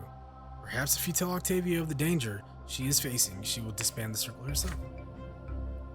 There is one more way you could resolve this predicament. With a piece of paper, some ink, and a bit of skill, the Circle of Latari could become a noble historical society, one of the many dozen in Anazalt alone. Legitimized by the city, Octavia's gatherings would remain a secret within this mansion. But do you have enough influence to make this possible? And would it be wise to expend it in this way? Say something, Beef. There is no time to be quiet. The great mystery of Latari is about to begin.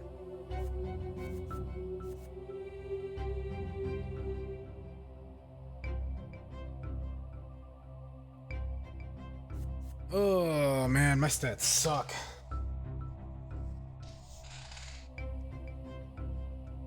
Patronage of the powerful. See, if I had accepted that guy's deal, I would have been able to pull that. Pretty sure. My diplomacy sucks too.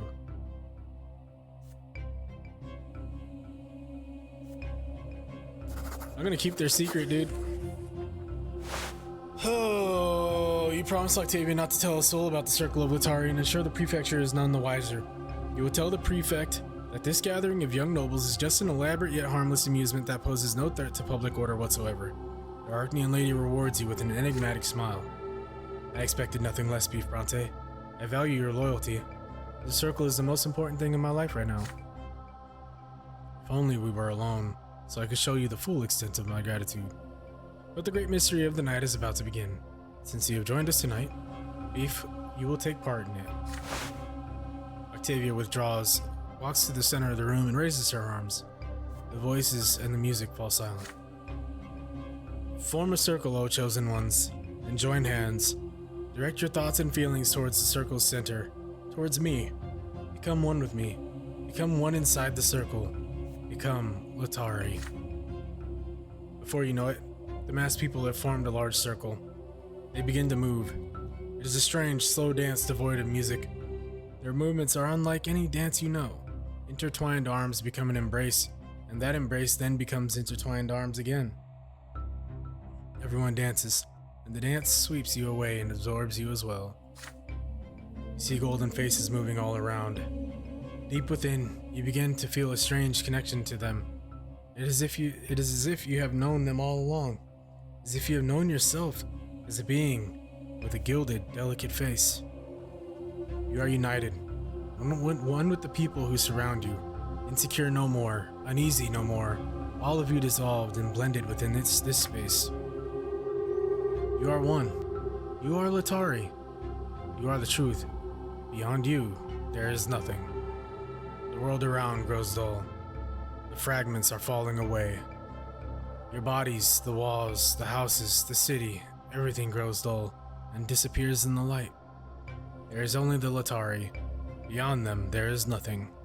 The world was but a dream, and you have awoken from it. The music stops, and the circle breaks apart. Your back is perfectly straight, your head held high, as if you actually glimpsed another world through other eyes during the short time you spent there. You shudder at this thought. The minutes spent in this strange dance, what were they? That you do not know. But the law, the lot, the empire itself, they did not exist so long as this dance of unity lasted. Do you understand now? Do you see why there's nothing in this world more important to me than this circle? This world holds us like a prison, yet there can be another. A world free from the twins and their design. Ah, I can glimpse it. But if only I could step into it. Octavia cuts her speech short. She looks at you intently. But this is only my concern and my responsibility. Because I want it to be so. Do not return here, Beef. You've seen enough. You'll bring danger upon the circle if you're seen coming here again. The next day, you report to Elborn and tell him that his concerns are baseless. There was no sign of a noble plot whatsoever. It was nothing but a costume party hosted by several young nobles seeking entertainment, and sweet pleasure belongs to the nobles by their lot. Do they not? I figured as much. I'm glad we didn't sick the gendarmes on them. I just hope the secret chancellery and Sir El Pharaoh never hear of these reports. I doubt the advisor would be so tolerant as tolerant of their youthful amusements. Well then, you may return to Oton's case, Brante. As you sift through yet another pile of paperwork, you cannot help but think of the Circle of Latari again. There can be no doubt. The members of the Circle are pretending to be a long-extinct race. They are therefore revolting against the Empire, not on the streets, but in their minds, and this is an even bigger threat. The followers of Latari have escaped punishment, and you have been among them.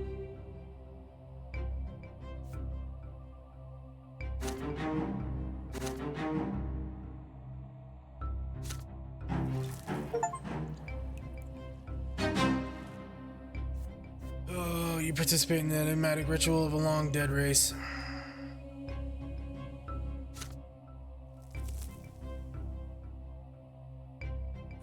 It ultimately matters not to me.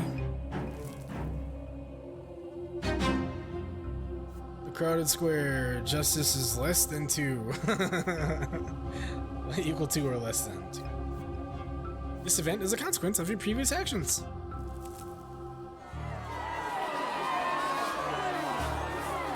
Your most recent verdicts seem to have convinced the nobles of their absolute impunity and complete rule over the lowborn estate. And now the commoners in every corner of the province grovel and scream as their landlords take and punish and humiliate. Any attempts to appeal to justice will not succeed.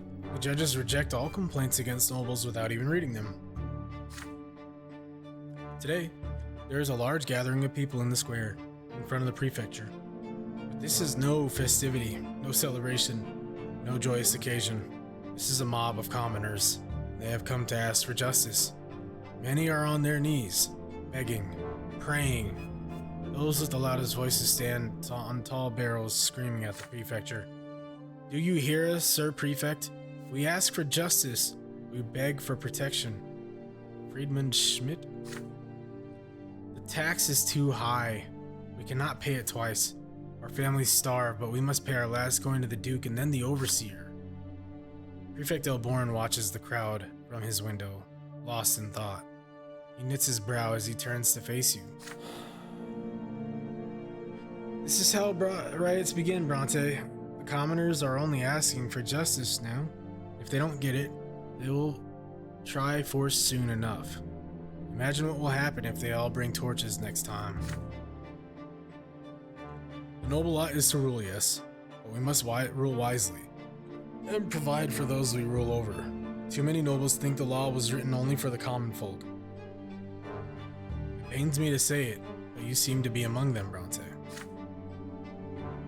You seem to be wise enough, Sir Judge, so put your wisdom to use. Go outside and set things right. Something must be done about them before this mob turns into a stampede.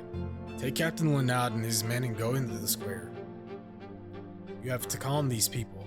They have to disperse before the noble militia notices them and reaches for their swords. And then there won't be any end to the bloodshed.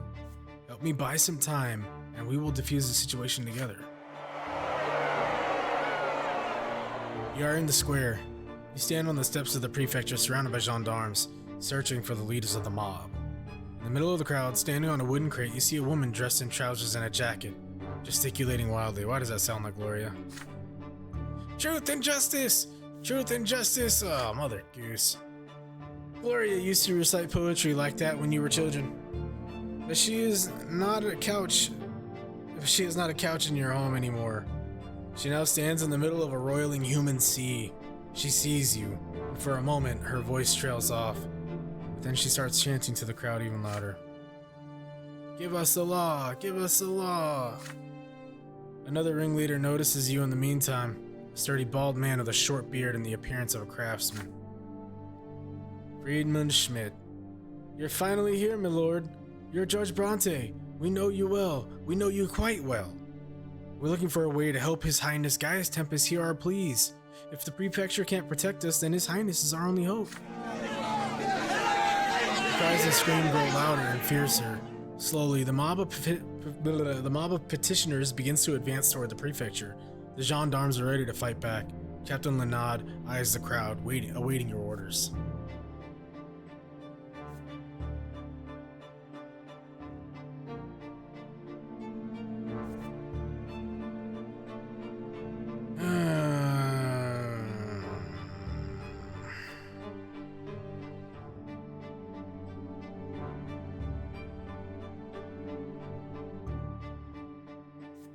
I'm not here to...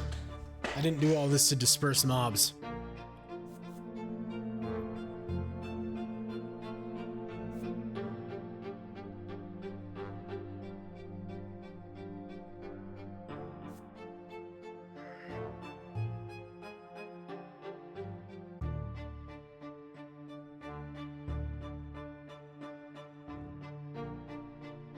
Okay, I'm gonna grant their request. Call out for Friedmund Schmidt, one of the ringleaders of the common folk. The demands of the people will be heard, you tell them, and their petition will be referred to Overseer Gaius Tempest. As a judge, you readily assure them that the Empire protects all its subjects in equal measure. Well said, sir. Hey, Judge Brante just promised the Overseer is going to accept our demands. Hooray, that's not what I said, mother. Square roars with approval. I should have just killed him. Oh, I should have just killed him. You hear Gloria's exuberant cries somewhere in the human sea. You furrow your brow. That is not quite what you said. Mark my words, Judge Brante. Soon they'll be saying you promised to get rid of the taxes, and the Archduke, and the lots. I think I'll stay here and keep order. You'd better go with them and collect their petitions for the Overseer like you promised. Several leaders of the march follow you into the prefecture to petition Overseer Gaius Tempest. Elborn meets the commoners inside, surprisingly composed. You are welcome to join me in my office. Brante, could you please return to the square and see to it that the crowd is dispersed? Judge Carlo Falcagraben catches sight of you in the hallway. He almost crushes you against the wall. Have you lost your mind, Brante? You should have scattered the mob and put them in their place, not pampered them. Those commoners have us wrapped around their finger now.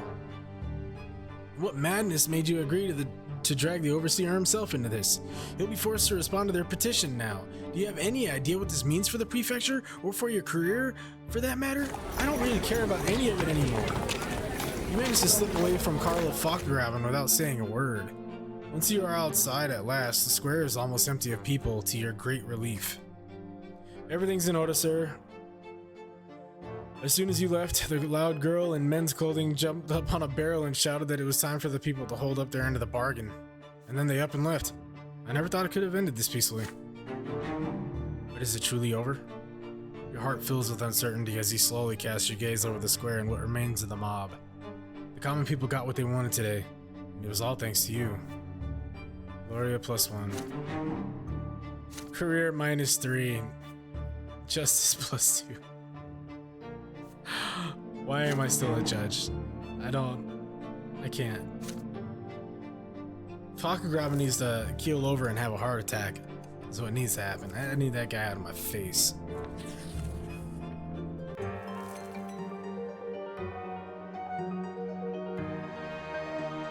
(11:43), the last straw.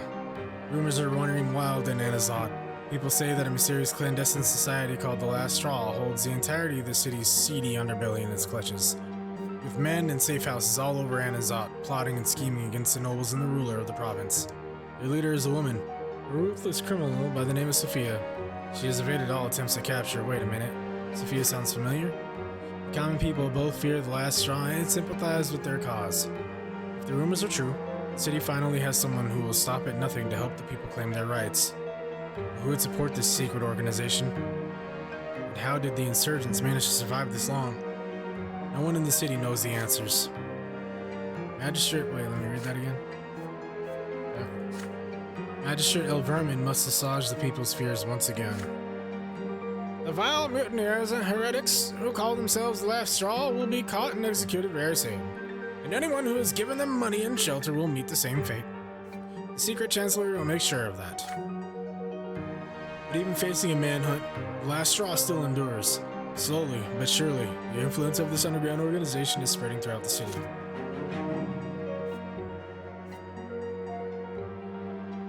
Misery and devastation.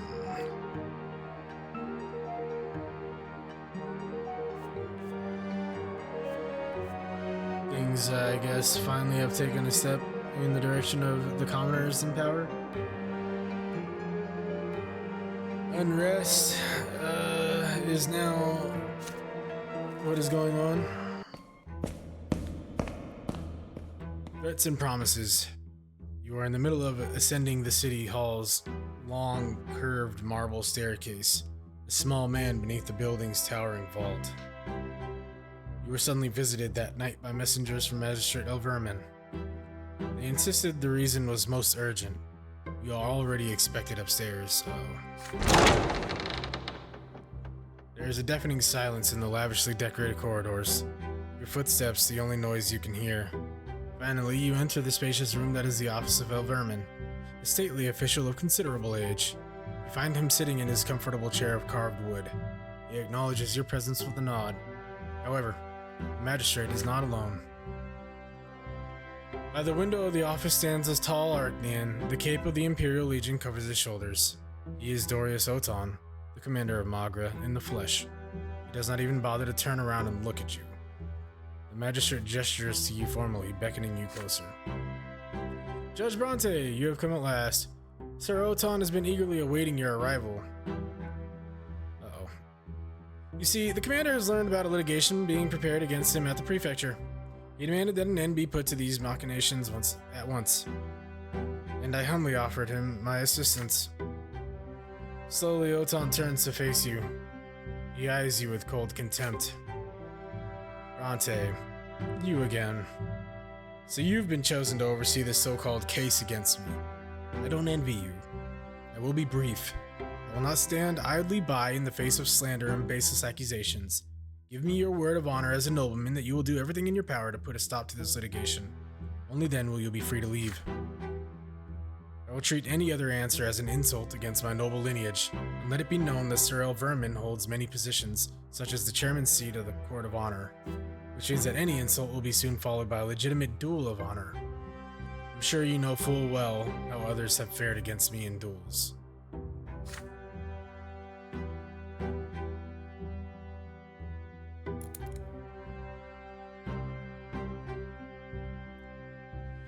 Oton turns towards the window before you say anything, as if your answer has already been heard.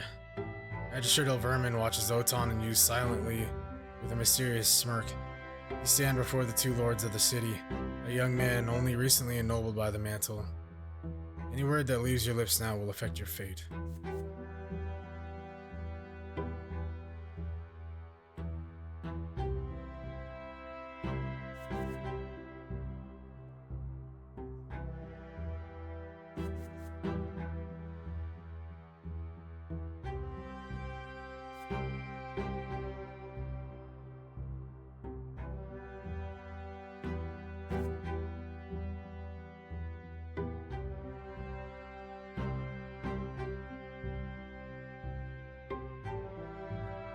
Training the prefect would have made a lot of things easier this chapter.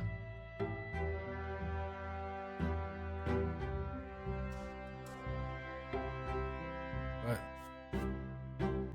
what is the value?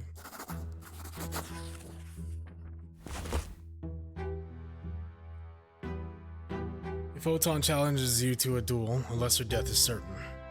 Any attempt to avoid it will only delay the inevitable, so you'd be best to confront him now. And so, head held high, you place your hand on the hilt of your sword and take a step closer to Oton. Next come the words, your words, echoing loudly in the stunned silence of the city hall. Indeed, you are the judge in charge of Oton's case, and you'll see it through to the very end. Your duty and your honor demand that you serve the Empire and enforce its laws, which apply to all of its subjects. Yes, Oton will surely defeat you in a sacred duel, but the evidence you have gathered against him will see the light nevertheless. You are far from the only judge ready to challenge even the most powerful nobles of the province in the name of the law, and no matter what, justice will find Oton and strike him down. Oton is stunned by your verbal assault. For a moment, he remains motionless by the window, his face an azure mask. Slowly, the commander of Magra walks towards you, his heavy, piercing gaze transfixing you. You, a human, dare to threaten me? You calmly meet his eyes in total silence. Then suddenly a grimace of rage splits the Archnean's face. His sword flashes like lightning. You barely have time to draw your own blade. The clanging of swords cuts through the stunned silence of City Hall. Oton lets out a torrent of strikes in an attempt to overwhelm you. Again and again, you barely deflect them. The Archnean's command of the blade is impeccable. You cannot possibly stand your ground against him for long. You cannot find even a single opening to strike as Oton's fierce assault drives you toward the window. A commanding voice calls out from the other side of the office. Sir Oton, what do you think you're doing? Ooh, Vermin's. Okay. For a moment, Oton stops. This is your chance. You prepare to strike him down as quickly as you can, but the commander of Magra notices your movement. He steps to the side and runs you through with his sword. And I am dead. A cold wave washes over you as the steel enters the body. You slowly collapse onto the marble floor, barely able to move. Oton stands tall over you, panting with rage. Sir Oton, what have you done? This is no honorable, noble duel. It is a murder in the heart of the City Hall, in front of the chairman of the Court of Honor, no less. I insist that you leave Brante alone from now on. One death is enough for him. Having caught his breath, Oton slowly wipes his sword and sheathes it again. You forget yourself, Vermin. You're as much a human as he. Still, what you say makes sense. This judge doesn't deserve my wrath, but if he ever tries to tarnish the name of Oton again, you lie prone at the feet of your murderer, your hands clutching at the wound of your chest, a tiny speck of red on your white dress shirt. Black clouds your vision. Your final thoughts freeze and slowly disintegrate as you leave your dead body and head for the glimmering white high above.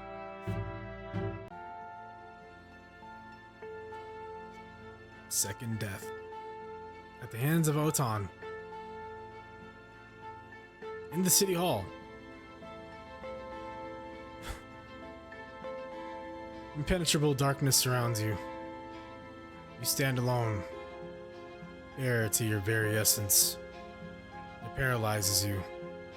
You have an urge to cover yourself, to hide. No one should see you so vulnerable. But you cannot conceal the truth in this place. You are bathed in an unbearably bright light. It has no hint of warmth in it. It is blinding. It leaves no shadows in the entire world.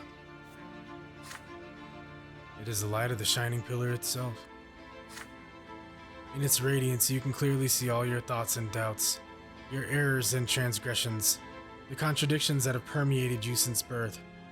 They cover you from head to toe like rough gray tatters, but they melt away in this light. You are naked. You feel liberated and whole. It is as though all the wounds and cracks in your soul have been healed, making it the way it should be. It is as though the scales have fallen from your eyes. You see the true shapes of things now. These are the laws by which the world abides, the grand design that moves life itself. You tread a path that is barely visible in the blinding light, giving shape to everything. In this light, you see the infinite complexity of the world, from the tiniest leaf to the enormity of the empire. And this world maintains its balance by virtue of the law that was embedded in it during the act of creation.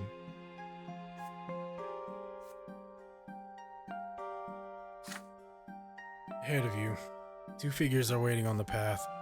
They are gigantic, many times taller than a man. The elder holds a lash, the younger a sword. The younger gazes at you sternly, coldly. You kneel obediently before him and lower your head. The god raises his sword above you.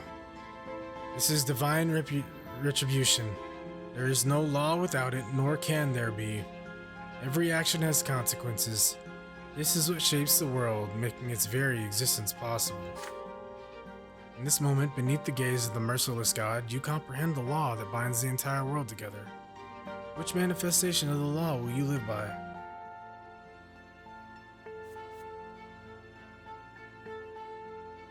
Empire, is this not the ultimate manifestation of the law? The great and incredibly sophisticated mode of existence of all people? Yeah, definitely not the lots. Family. It is a law that has been with you since the day you were born. Your family is a model of the world, a tiny universe, and it belongs to you just as you belong in it. Cause. Your life's work shapes the world, and thus you influence the great law itself. Yourself. You are an embodiment of the law.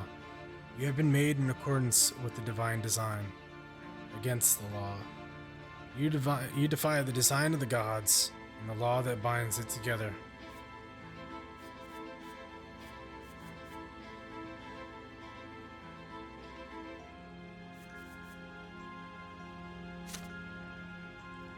The blade flashes.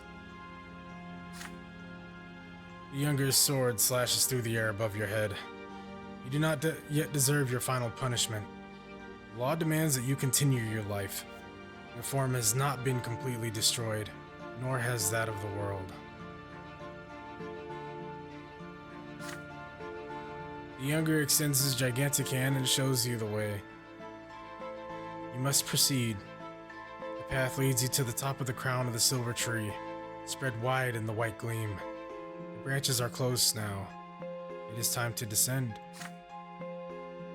You are drawn downward into darkness. The shadows that had disappeared in the blinding glow creep around you and envelop you. This is to be expected, but the purity and clarity of spirit are still with you. Something is forcing your throat open. Air. It scratches you on the inside. Your soul is filled to struggle again, with the contradictions from which the fabric of this world and you yourself are woven. The divine light that gave you clarity is fading away with each passing moment.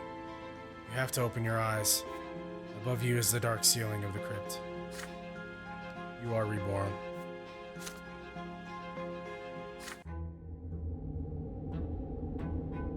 You come to your senses atop the stone slab of your family crypt. For a while, you do not move, slowly getting acquainted with your body born anew.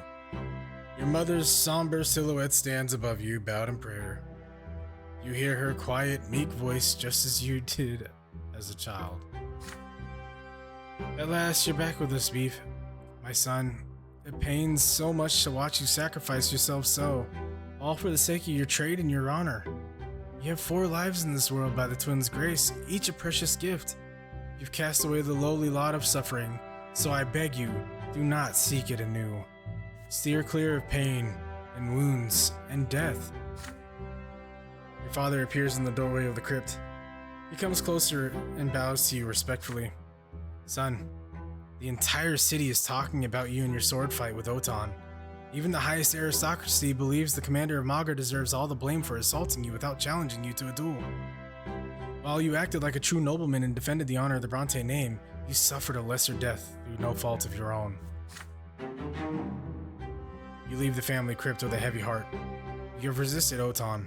He will not be clashing with you directly anytime soon, but his sword will continue to loom over you until this case comes to an end.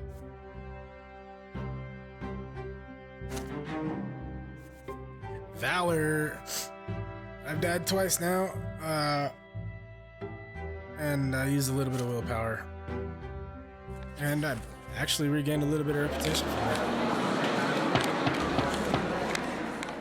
Nobleman's honor. Otan's case still looms over you, a burden and a threat. As the strife between the estates grows more bitter, the judge's trade grows tougher by the day. The commoners demand more rights and legal protections.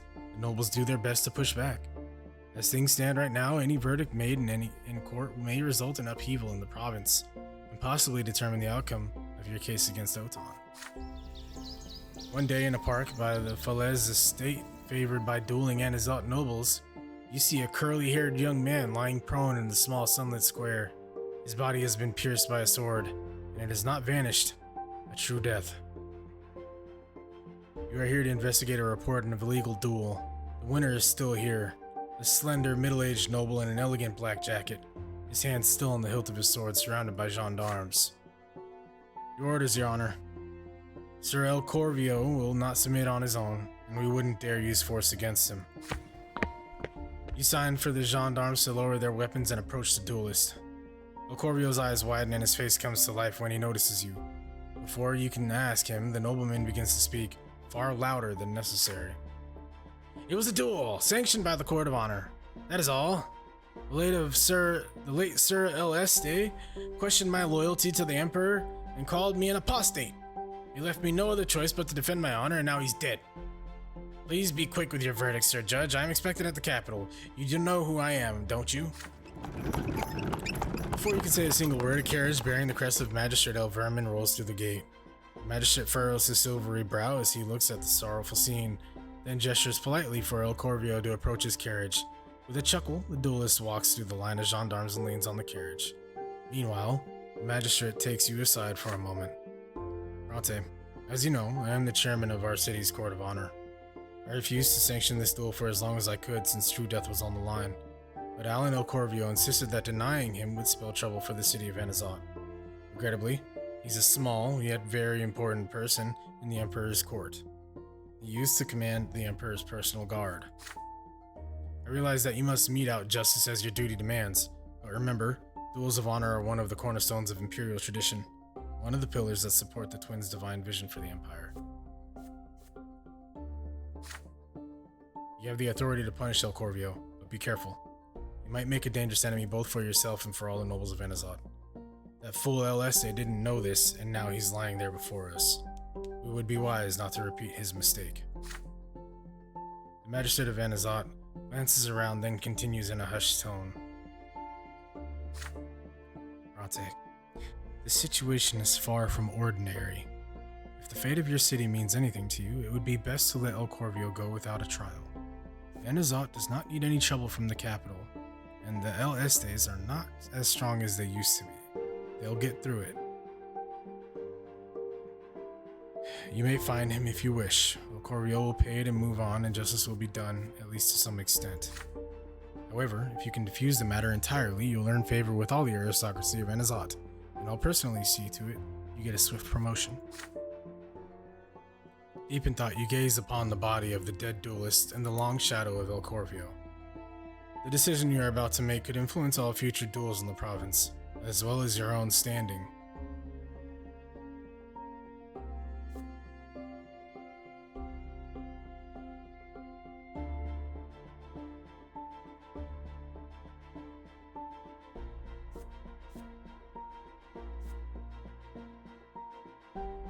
Pronounce the Court of Honor illegal.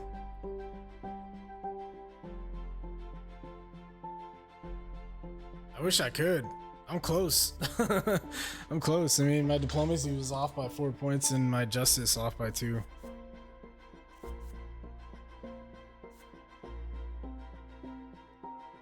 Your elite patronage allows you to have the murderer prosecuted to the fullest extent of the law.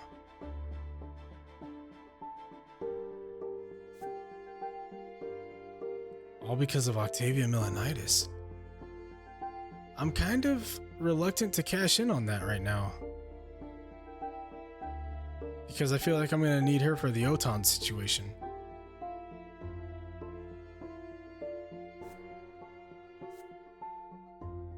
But at the same time,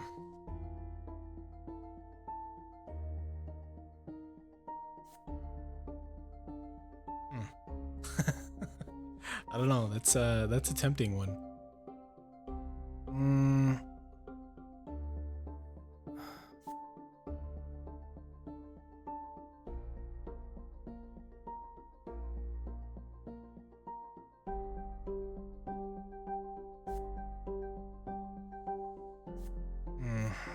I have to protect my family's reputation. Because you know, I really need to get this career up and this diplomacy up, because this Oton situation is gonna get worse, and I'm probably gonna need every stat I can get. You approach the silent El Corvio with your decision. You find him guilty of manslaughter. As punishment, he is ordered to pay a fine to the Imperial Treasury and make a donation to the family of the dead man. El Corvio's lips twist in a wry grin. He throws a heavy coin purse your way. That ought to be enough to cut down a couple more brash, impudent youths who dare to call me a traitor to the crown. I have urgent business in Eterna, Judge. I'm sure you can handle the paperwork yourself. Farewell. With an accommodating smile, O'Verman opens the door of his carriage to the duelist. El Corvio vanishes within. Before they leave, the magistrate takes a moment to approach you. The Court of Honor thanks you for this wise resolution, Beef Brante. Now I will placate El Corvio myself. You've acted like a true noble, even though traces of this incident will remain, unfortunately. Your reasonable action will not be forgotten. Career +1, justice -1. You dismiss the gendarmes and return to the prefecture to take care of the paperwork. As long as your report is worded carefully enough, nothing about this incident will clash with the empire-wide dueling ban. But no matter what the paperwork says, young El Este will still be dead. Facts. Diplomacy +1, willpower +5. So that diplomacy stat is becoming important.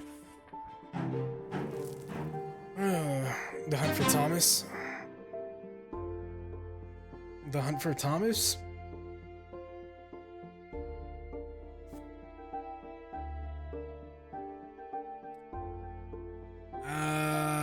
Yeah.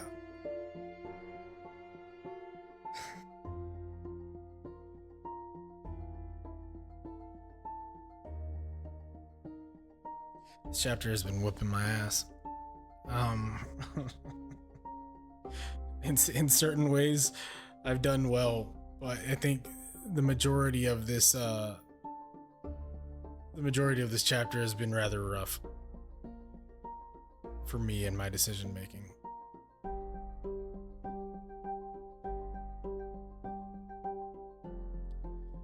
It's kind of making me reflect deeply within the decisions of my own life, as it has done before. That's not new for this game. That's one of the reasons why I like it, I think.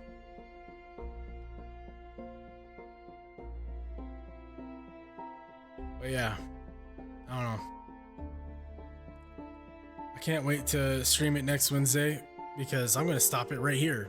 And the hunt for Thomas, I can't handle it right now.